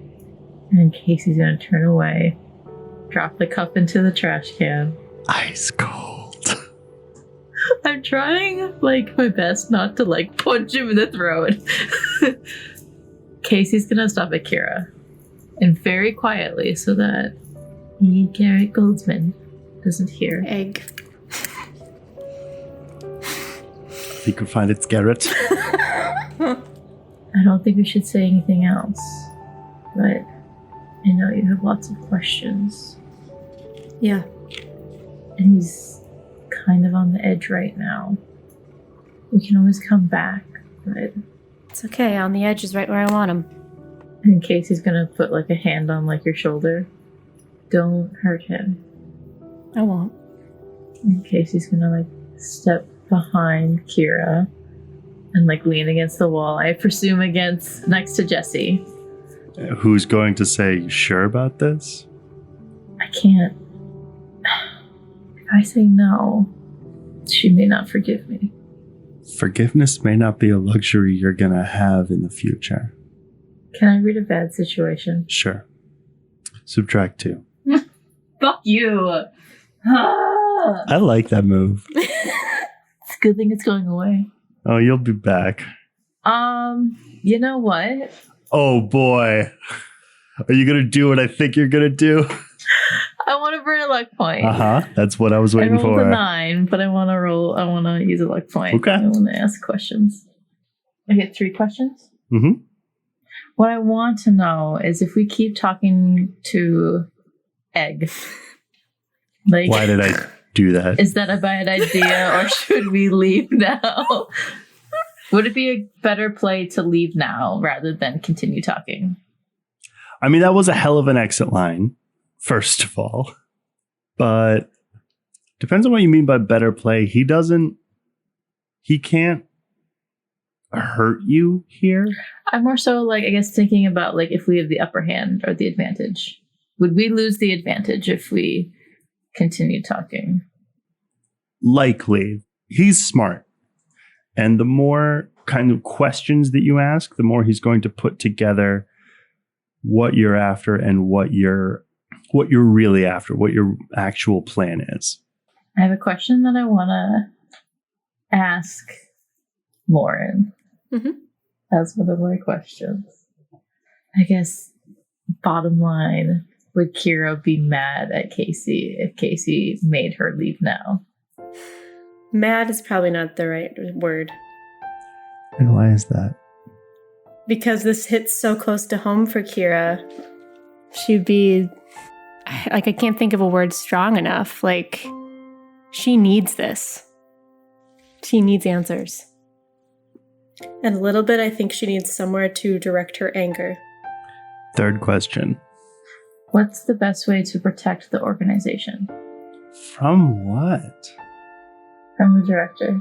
From E. Garrett Goldman. It's like he said that he has strings everywhere. The devil on your shoulder can always whisper in your ear. If you wish to be safe from him, you'll have to be free from him. I feel like Casey's gonna look at Jesse and look at Kira. I think she's gonna whisper just like, shit. I think we're done here. Casey, roll manipulate someone. 11. Kira, if you leave right now, you'll mark experience and get a +1 on your next roll. I just have a couple questions. It's gonna have to wait. Till when, Casey? When 2024 rolls around? That might be too late. It's gonna have to wait, Agent. I think Kira looks at you like you just slapped her in the face. No need to pull rank. I quit. Kira will storm out. Kira. I think Jesse will put a hand on your shoulder. Heavy hangs the head. Casey will leave. Jesse will walk out with you, and after a couple of steps, it was the right call. She'll get it. You think so? For her, it's still personal. That's what makes it dangerous. Exactly. Granted, it might never stop being personal. It is her whole life. I mean, it's personal for me too. She's my best friend. The first thing I wanted to do was kill this guy, but he might have answers. Forgiveness is a luxury, and we got a job to do. Can you see that somebody we trust, actually find Gia, put her on this door? Yeah, but speaking of people we trust, there's some of us got to talk. What do you mean? Casey, this agency's been cut in half. Our head's been cut off. We need a plan. A big, all of us plan. He checks his watch. Got some of the Anthem guys and some ranking people I trust. I know you don't like them, but we need to have a meeting. We need to decide what's happening. Gotta tell you, you gave me a mini heart attack just now because I thought that you were about to tell me that you're with the drum. And whew. Jesus, Case. I don't know. Like, anybody could be swayed by anything. I mean, fucking director. I'm sorry. Okay. Can you blame me? How much stuff has been thrown at us? You really think your fucking Magus boyfriend would still be walking around out there if I was in drum? What? That... What? Who? Is he not? The guy. The mage. You're gonna need to be more specific. Nate. Nurks. Nick? Yes. Someone like that gets close to my sister. If I'm a monster killer, I'm killing him. But I didn't. Yeah, because you and Nick had worked like years ago at the museum and stuff. And if I was in the drum, I wouldn't have given a shit about that. Okay. Thanks for the vote of confidence, but... Jesse. No. You didn't question me at all. Not Nope. once. Not even a hint. Of course not. I'm sorry. Well, we should get to this meeting, and honestly, trust is something you might not be able to afford anymore either. Yeah. Do I look okay? Like, I haven't really showered. Well, you said this is with a bunch of high-ranking officers. You're like a higher ranking than I am. It's not the prom, Casey. Yeah, never mind. It's... Splash some water in your face, pull your hair back, meet me in conference room F. Okay. I'm sorry. I get it. Of note, conference room F is the biggest conference room that also has no windows. Okay. When Casey goes to the bathroom, she's gonna pull out her phone. She's gonna text Kira. I'm sorry. Please don't be mad at me. I'm gonna get you your answers. I'm sorry. I don't think she responds. Casey will splash some water on her face. For what it's worth, I think Kira hears a judgy voice in her mind. Oh, because your hurt is so much more important than hers. Who is that? Ember again? It's McCleary. McCleary? Fuck you, McCleary. Kira in her head says to McCleary, really, you want to do this right now? I can do it all day. Can we look at maybe not doing that in the future? Old habits, I guess. Thought we were maybe working towards trust. Call it a work in progress. Trust is a two-way street. I know. Why do you think I asked you if I could use my shadow powers to create an arm? I was trying to show you respect. It's not a scorecard, kid. No, it was an act of good faith. Where's that faith about now? Trying to find it. I'll see if I can find it anywhere in here. Casey. I'll head to conference room F. Inside this conference room is... I have to imagine it doesn't look like you expected it. It's not like some kind of tribunal. It's not a bunch of really well-dressed executives. It's not a bunch of old fancy people who are here to decide, who are here to like vote on a law.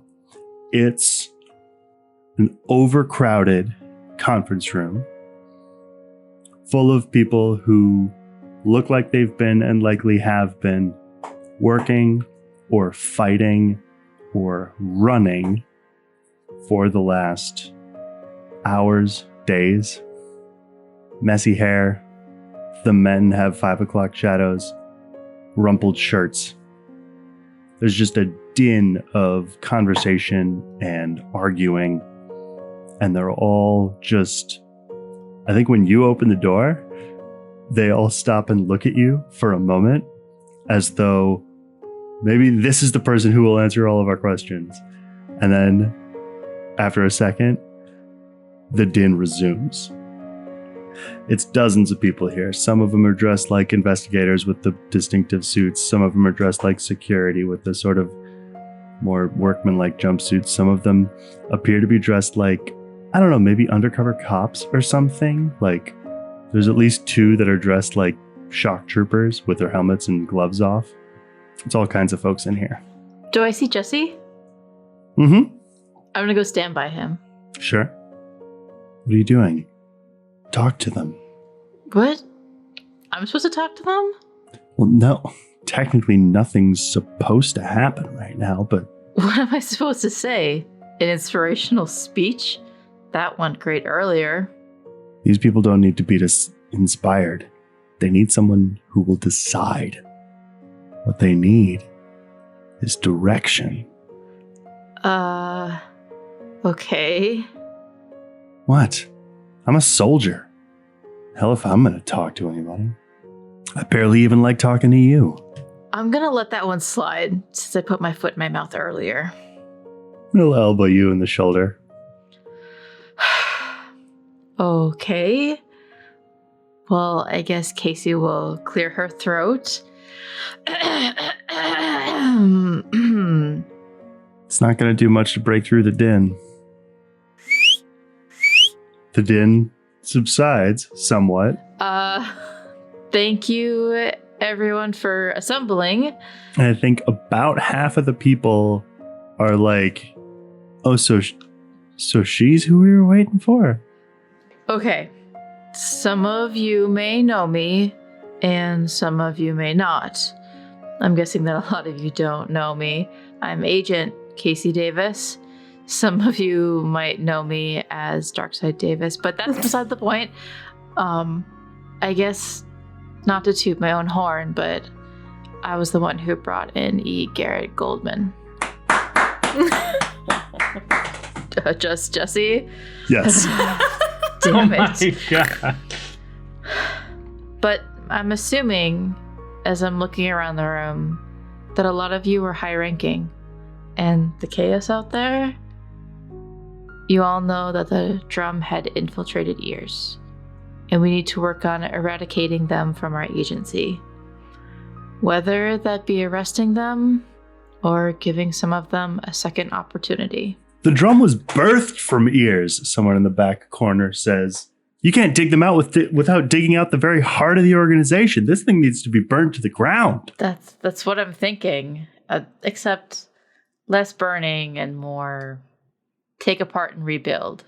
Restructure. Remodel. Kind of.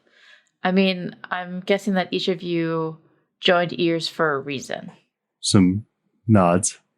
The reason you joined might have been to protect, or to research the supernatural because you thought it was interesting. Cooler guns! A little scattered laughter.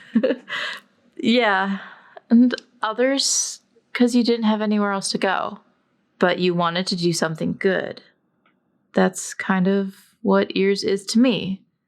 I wanted it to be an organization that protects those who couldn't protect themselves.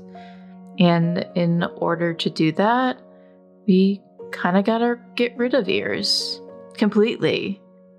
Start over. I propose we dismantle Ears and start a new organization that works with others, that works with everybody, whether they are normal, like myself, or they're supernatural, like some of the friends I know. And I also recommend that we try to repair some of the burned bridges we have with the other organizations, or maybe form bridges with those that have yet to be formed. That sounds ambitious as hell. It's the author. And she'll look around the room. That's the kind of plan that would take every single one of us. And then some. Recruiting? Yeah, that seems like a decent place to start. So if it's not Ears, what the hell are we? Casey is gonna look back at Jesse and then look back at everybody else. How are we feeling about Doors? Doors? Like that organization from Under? Kind of, but better. What I was thinking is that we could stand for a dedicated otherworldly organization responding to the supernatural. We could totally workshop this idea. It's just a rough name that I came up with, and I'm totally open to suggestions.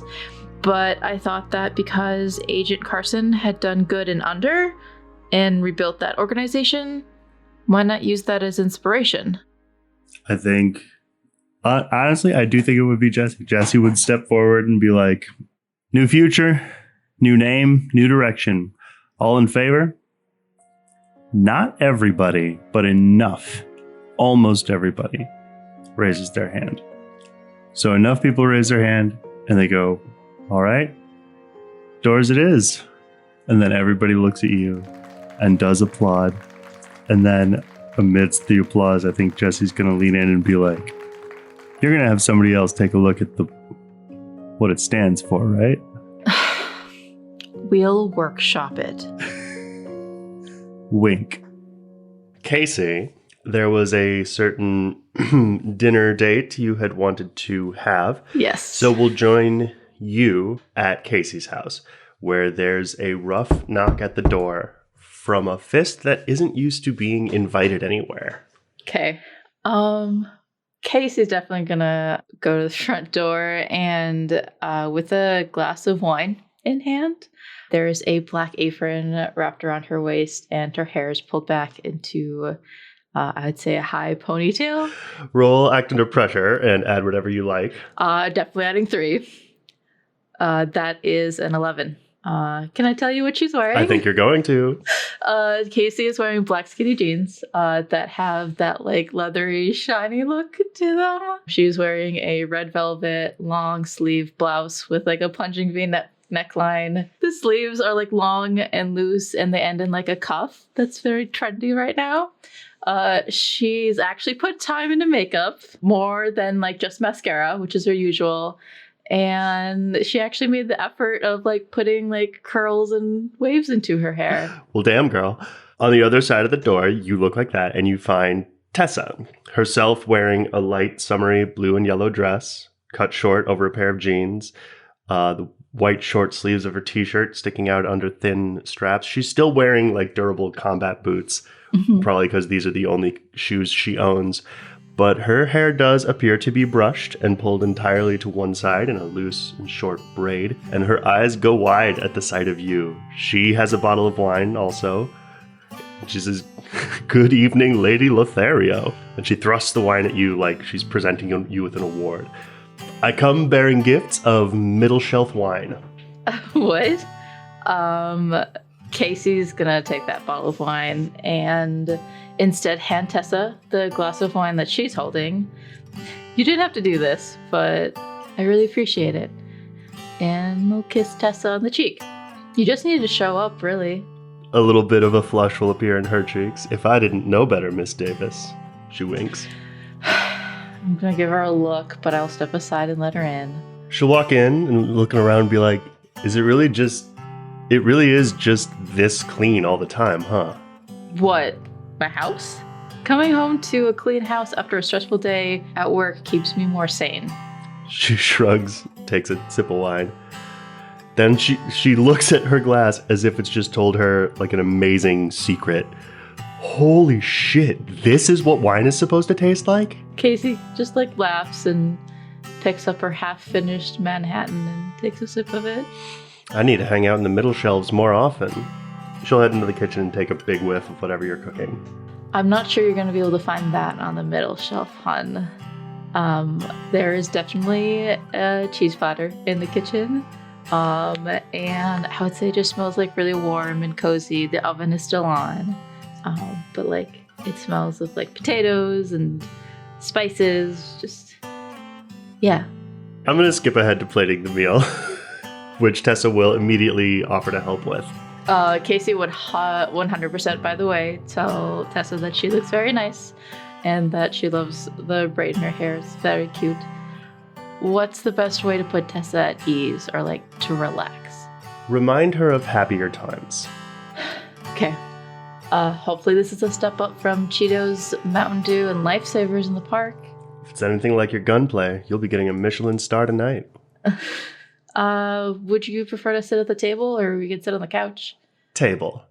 If you're giving me the restaurant experience, I expect the restaurant experience. Cloth napkins, candles. She'll wave a hand, looking like trying to come up with something else that restaurants have, and then aprons. I wanted to impress you. Do something special and admittedly forget about work. If you'll allow me, and she's going to gesture to the table, I can show you to your table reservations, miss. She'll smooth imaginary wrinkles on her dress and smile like a suburban mom who's just been told that she can speak to the manager and walk with you towards the table. Casey will pull out the chair for her.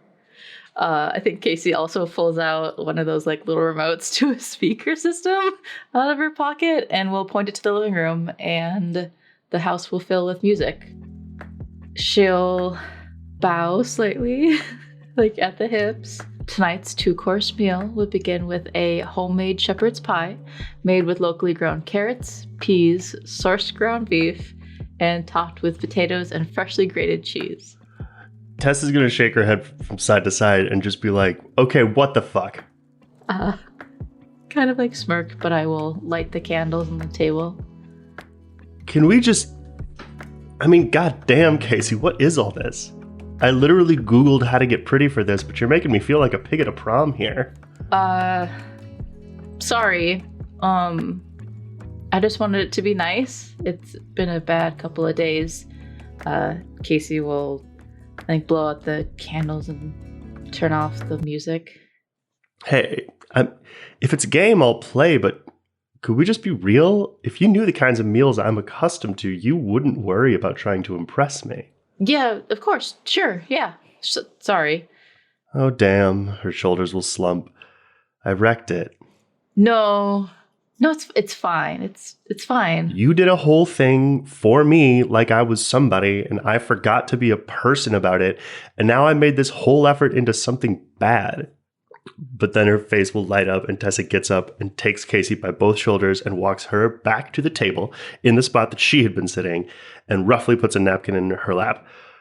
Tonight's 2-course meal will begin with a homemade shepherd's pie made with... She looks at the ceiling, hoping to find the information, then looks at Casey, and she goes, I don't know what a shepherd's pie is. It's just meat, potatoes, veggies, and a ton of cheese. Made with meat, potatoes, veggies, and a ton of cheese. Locally grown. I don't do well with... just sits down and just pokes at her shepherd's pie. It's okay. Sorry, it's a little bit too much. I should have warned you. No, it's great. It's perfect. It's been a long time. She smiles and nods and looks back at the food. So, locally sourced, like Whole Foods. Yeah. So she'll take a huge forkful and shovel it into her mouth, and her eyes will roll back into her head, and she'll just be like, holy shit. And she'll finish chewing and swallowing, and then look up at you like she's forgotten that you were still in the room. How do I kidnap you and make you cook for me always? Well, you'd first have to disarm my security system, try to remove any and all hidden weapons on my person, as well as deceive Jesse for about 2 days after my kidnapping before he, Kira, Mark, and probably all of Ears starts tracking me with the microchip that's in my head. But, I mean, if you manage that, you'd be the first person to successfully kidnap me. She'll just shrug and take another bite and be like, worth it. Casey's gonna, put a finger up to your ear as if, activating this hidden earpiece. Stand down. She takes a fork to her mouth. This is really good shepherd's pie. I'm really glad you came. Unless she's interrupted, she's not going to talk until she's cleared her plate. Yeah. Casey, I think, definitely opens her mouth a few times, but either closes it or fills it with food.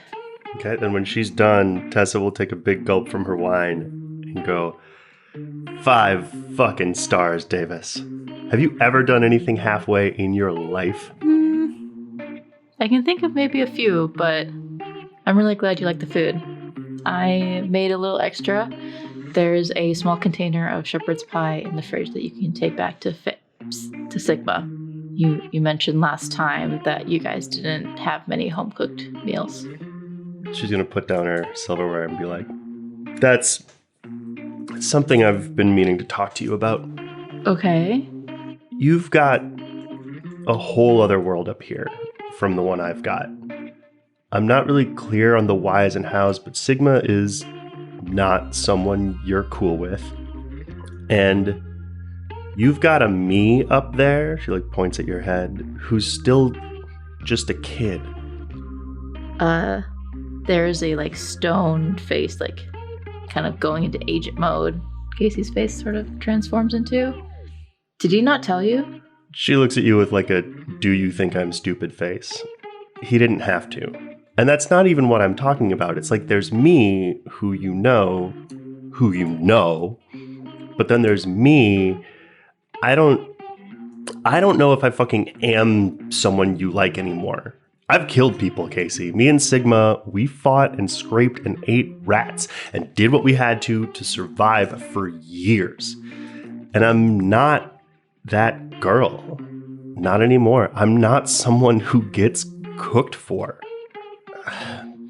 This fucking sucks. You're all fancy and pretty and successful, and the director, which congratulations, I guess, and I'm what?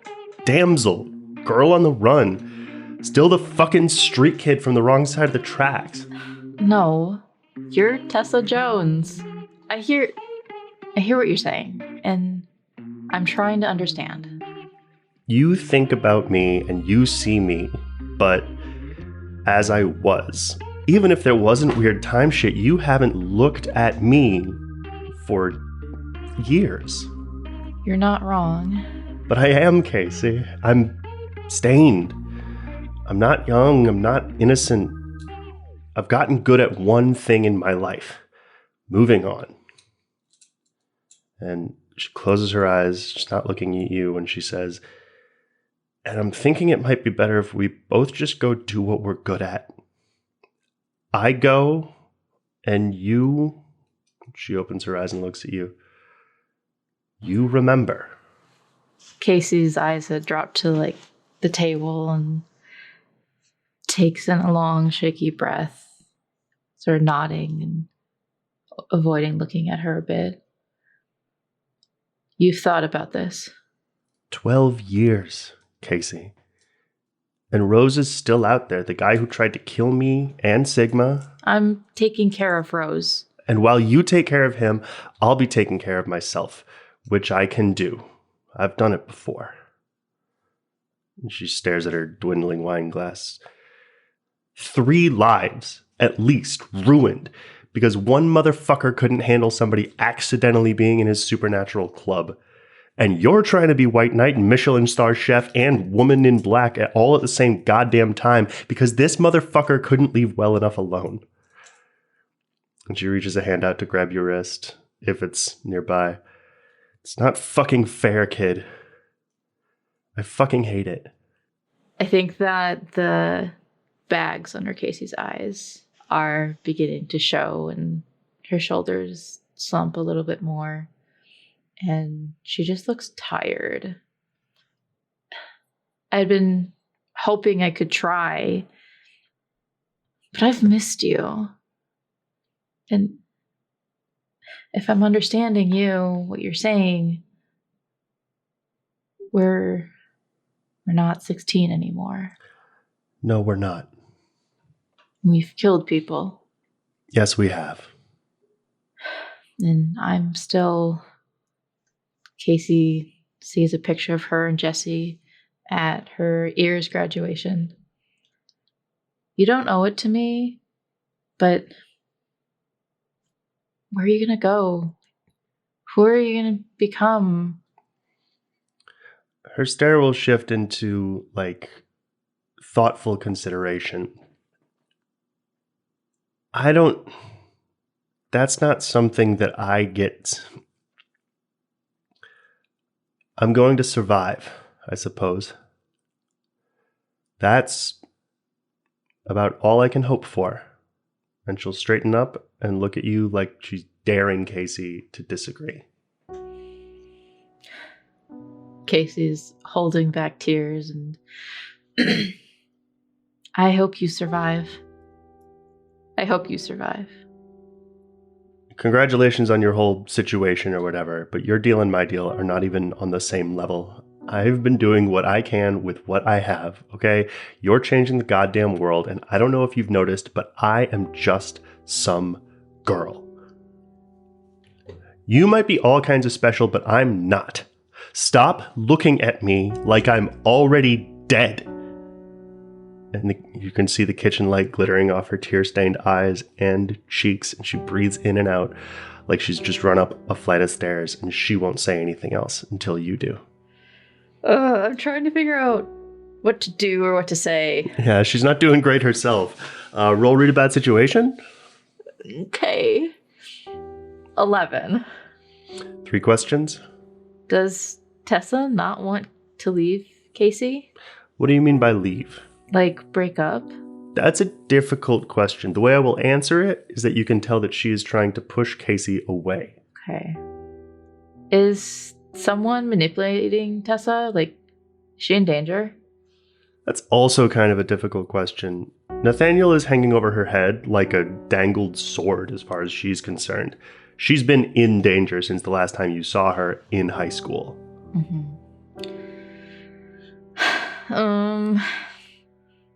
Okay. Weird question. Is this Tessa?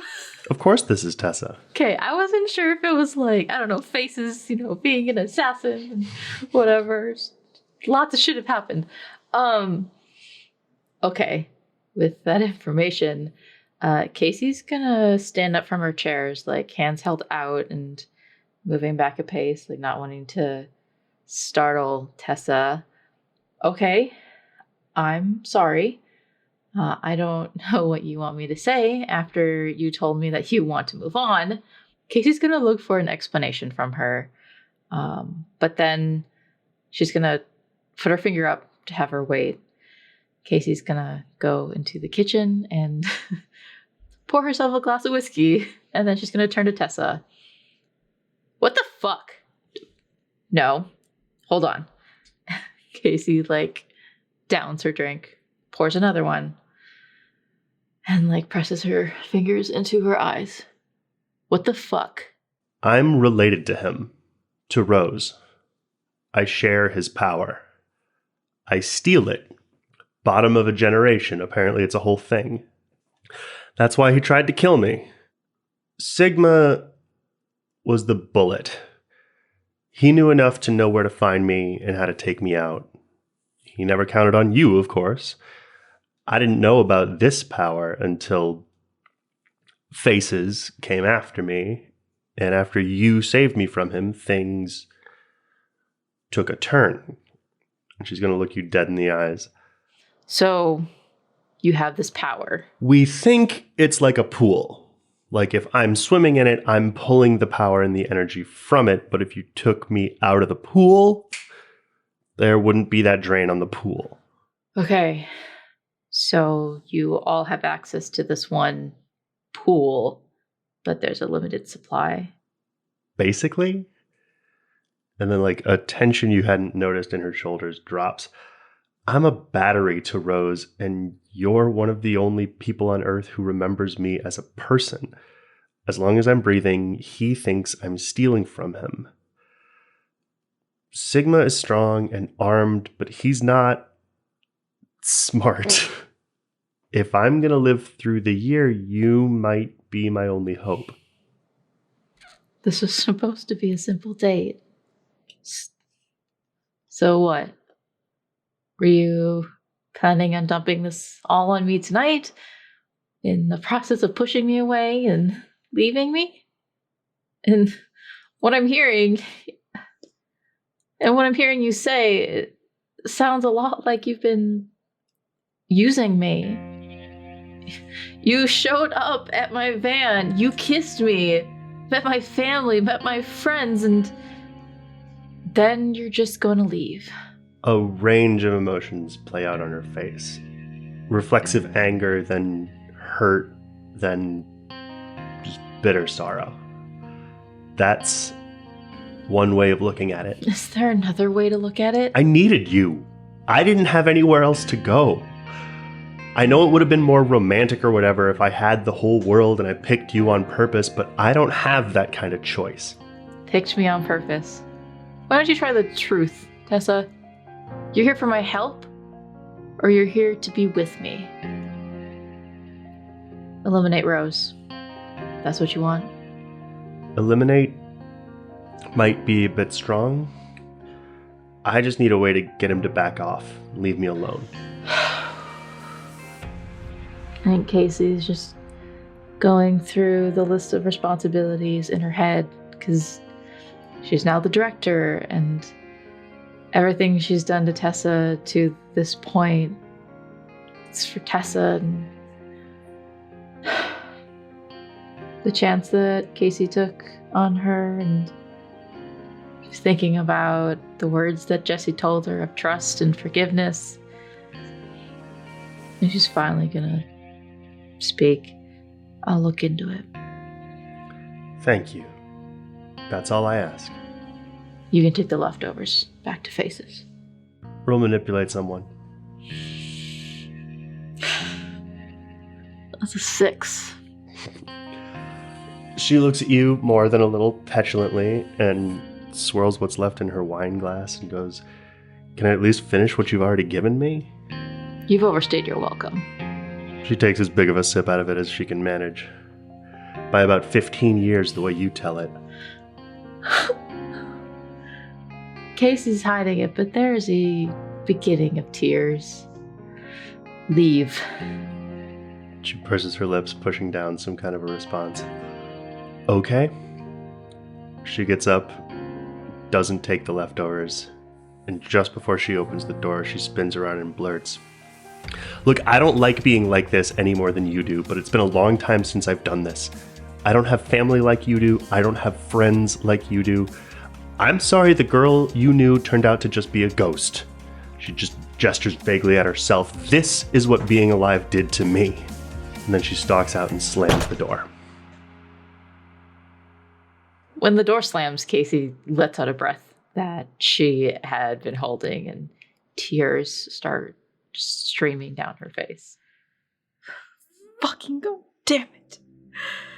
She looks to the set table, and these noises that don't usually come from her throat start bubbling up as she's just crying and shaking and tries to wipe the tears away from her cheeks, and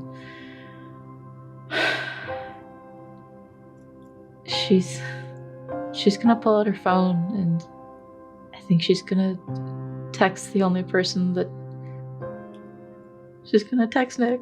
I knew it. And she'll say, "I need you to come over." okay. A minute or so passes, and there's the faint smell of smoke and cedar. Then a whoosh of energy and a column of pale green smoke appears in your kitchen, out of which steps Nick Sparks. In one hand, he's holding what's basically a 2-barreled hand cannon. In the other, he has some kind of heavy black carved medallion. He puts the medallion down on the table and rushes over to you. "What are we dealing with?" He looks you up and down, looking for injuries. "Are you hurt?" Roll read a bad situation on his behalf, please. Okay. That's a 7. And I think that Casey needs to roll act under pressure to compose herself and wipe makeup from her cheeks.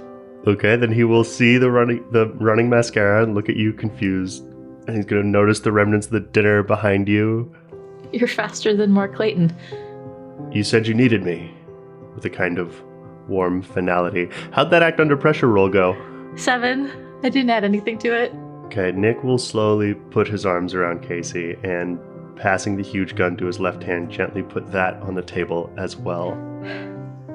I'm sorry. I didn't want to call anyone else. It's okay. I'm here. Nick, I can trust you, right? I keep getting hurt, and I'm tired. And I'm the director now, and I can't be tired, and I can't be weak. Casey Davis, you are not weak. What about this pain? It fucking hurts. How do I make it stop hurting? I'll let you know when I figure that one out. Come on, let me pour you a drink. I will pan to the fireplace. Here. And so with that, Casey Davis is officially retired to safety. The intention of that improvement is precisely that this person will go away off somewhere to live in Oregon with a family or whatever the fuck. But as I understand what you are doing is that you are turning her over to be functionally an NPC. I don't think I'm interested in playing her, so if she shows up, I will brief you and have you do her. Ears will become reformed, doors will become a force in the world, and we'll figure out what that means together as a family. And in the meantime, you will have horrible, horrible things happen to all of you and all the people that you love. Wait, you mean us still active characters, right? Yes. Okay, cool. No, each of you as humans. I'm coming for your families. So now we'll shift ahead. It's a few days later, very early fall. The grass is still a healthy green, but it's beginning to be dusted with freshly fallen leaves. And as we follow the landscape, it starts to give way to rows of jutting stone graves that appear to go on in every direction forever.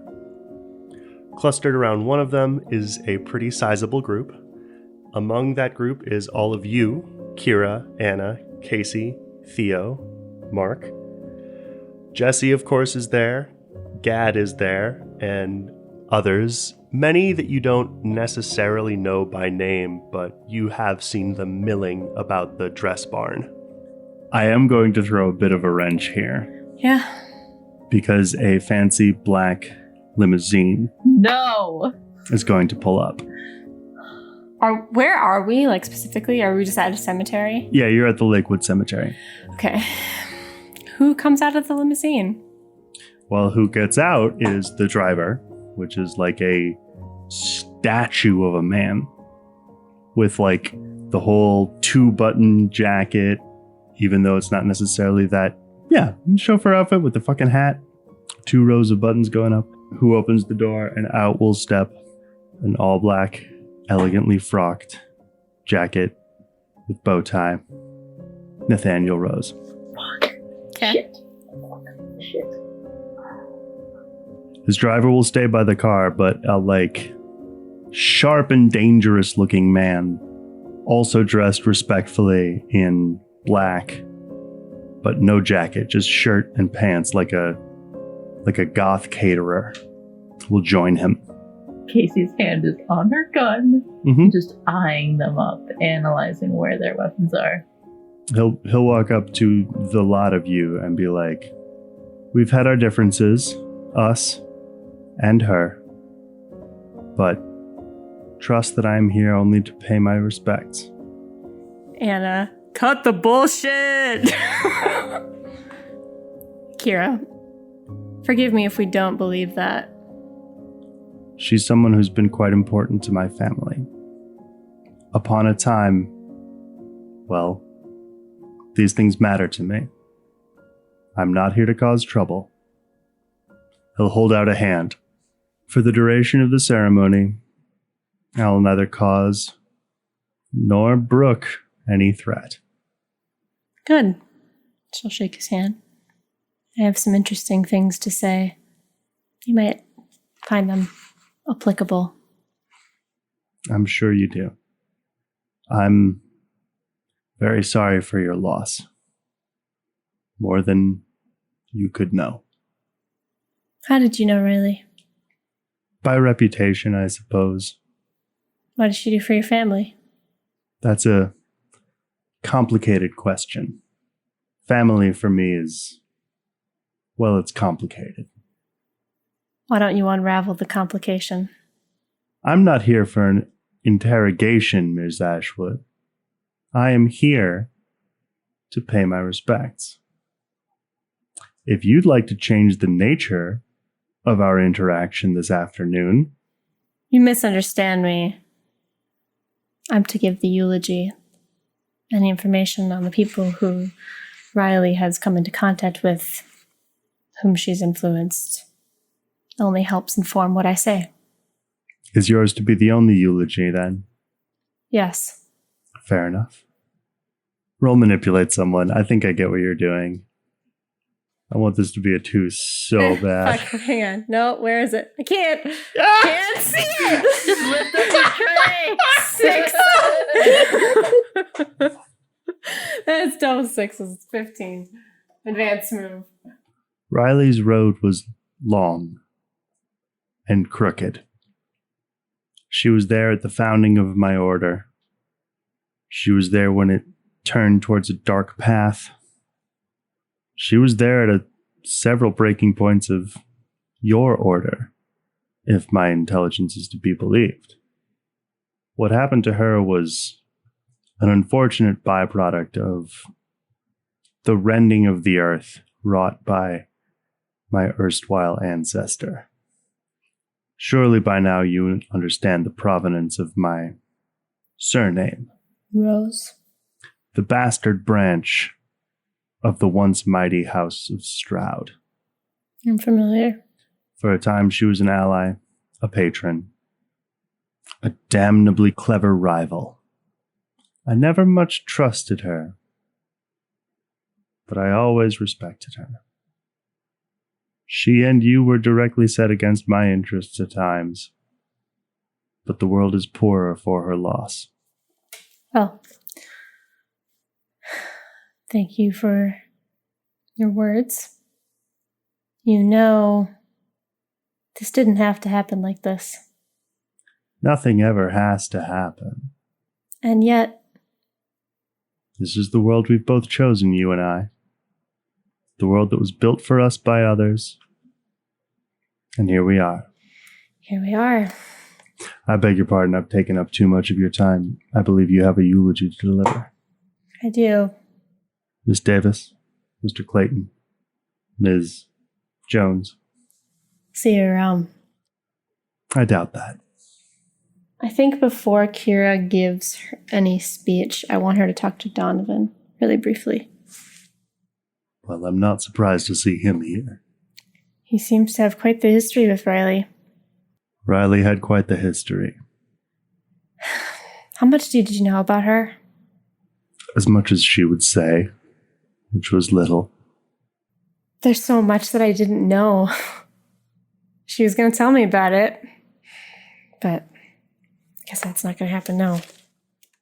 A life of her size, and the things she could do and see. The loss is incalculable, not just to the cause. She was your mentor once.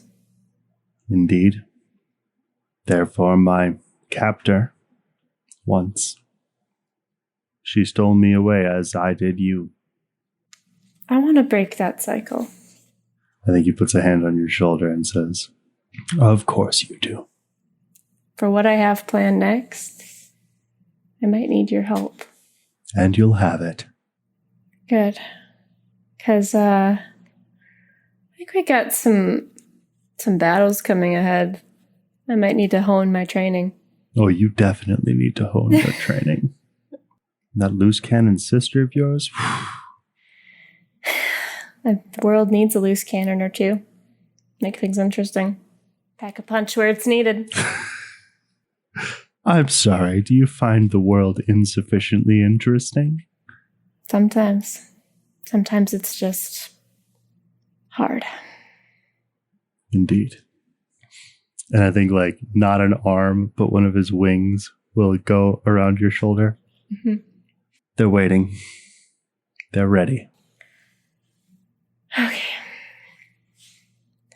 And I think Kira says it, doesn't look at him, but she just walks and she goes, "Thanks, Dad," and then walks away. Sort of looks out at everybody. Looks down at Riley's grave.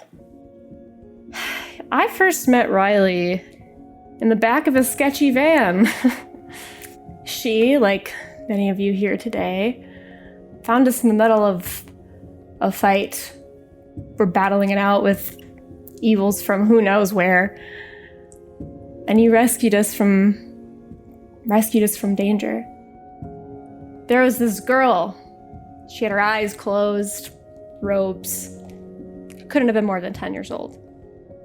And yet she was the one guiding us all to safety, to where we needed to go. It didn't take very long to figure out that Riley wasn't really what she seemed. She was not a 10-year-old girl. She carried herself with the wisdom of somebody beyond several lifetimes, to have witnessed all of the beauties and the tragedies that this world brings. She was no stranger to the horrors that this world can bring, to the darkness that lurks in every corner. For decades, she was loyal to Divinity Shadow.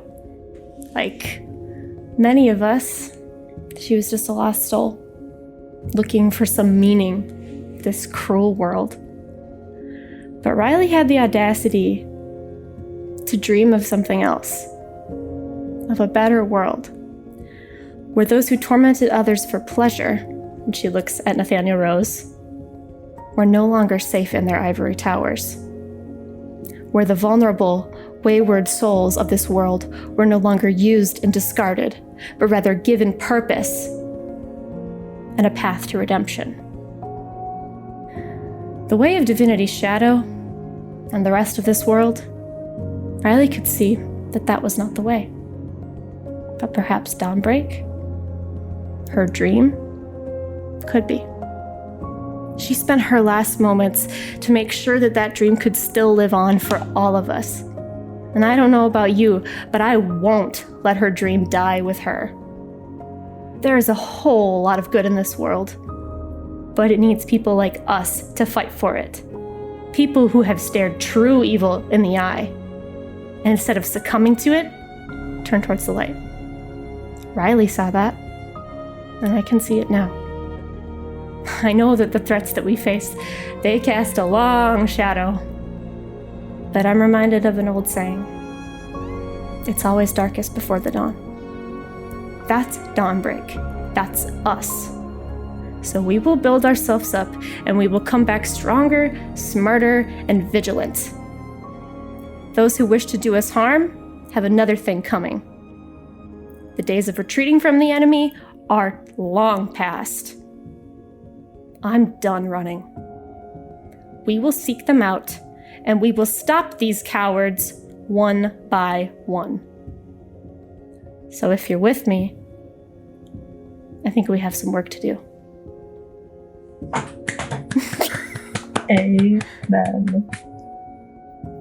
When Kira's speech ends, Theo is gonna cast magic and have a bunch of wildflowers grow on top of Riley's grave. Oh. Aww.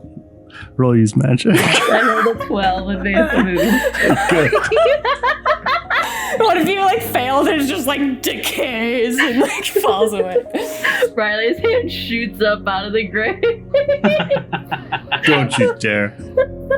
I think at some of the mentions of, at some of the times when you looked at him, what you would have seen was his sharp-nosed, black-haired bodyguard guy kind of lean in and whisper something in his ear, but Nathaniel Rose just waved him aside no, it's fine. Mm-hmm. So as far as that will go, I think with everybody else does, honestly, you turn this into a campaign speech, at least all the Dawnbreak people there will erupt into applause. Respectful, not raucous. Mm-hmm. But they, like you, are turning their grief into something better. And Nathaniel Rose, at that, will sort of mutter something to his bodyguard, kind of make eye contact with each of you in turn, and then spin on a heel and go back to his limousine and leave. And that's when you'll notice, resting on the coffin as it descends into the grave, is a single black rose. executive producer Jonny Grubb.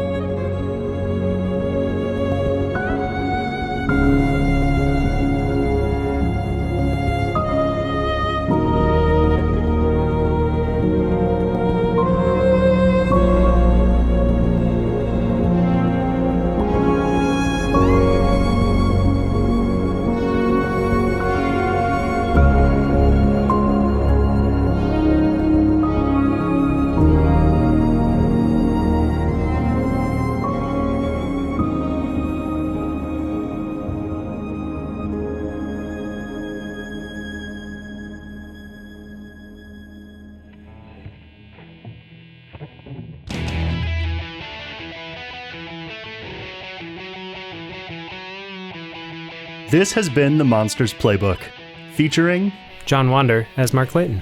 Lauren Johnson as Anna and Kira Ashwood. Miah Detjen as Casey Davis and Theo Nessos. and Jonny Grubb as literally everybody else. Our theme song is by me, Jonny Grubb. The Monsters Playbook is produced and engineered by Miah Detjen and edited by Miah Detjen and Lauren Johnson. If you liked this episode, please tell a friend. We love friends. You can find us on Facebook and Instagram at Monsters Playbook, and on Twitter at Monster Playbook, and on Web 1.0 at monstersplaybook.com. And come hang out with us on Discord. We're fun. We'll see you next episode where, as always, I'll have some good news and some bad news. Thanks for listening.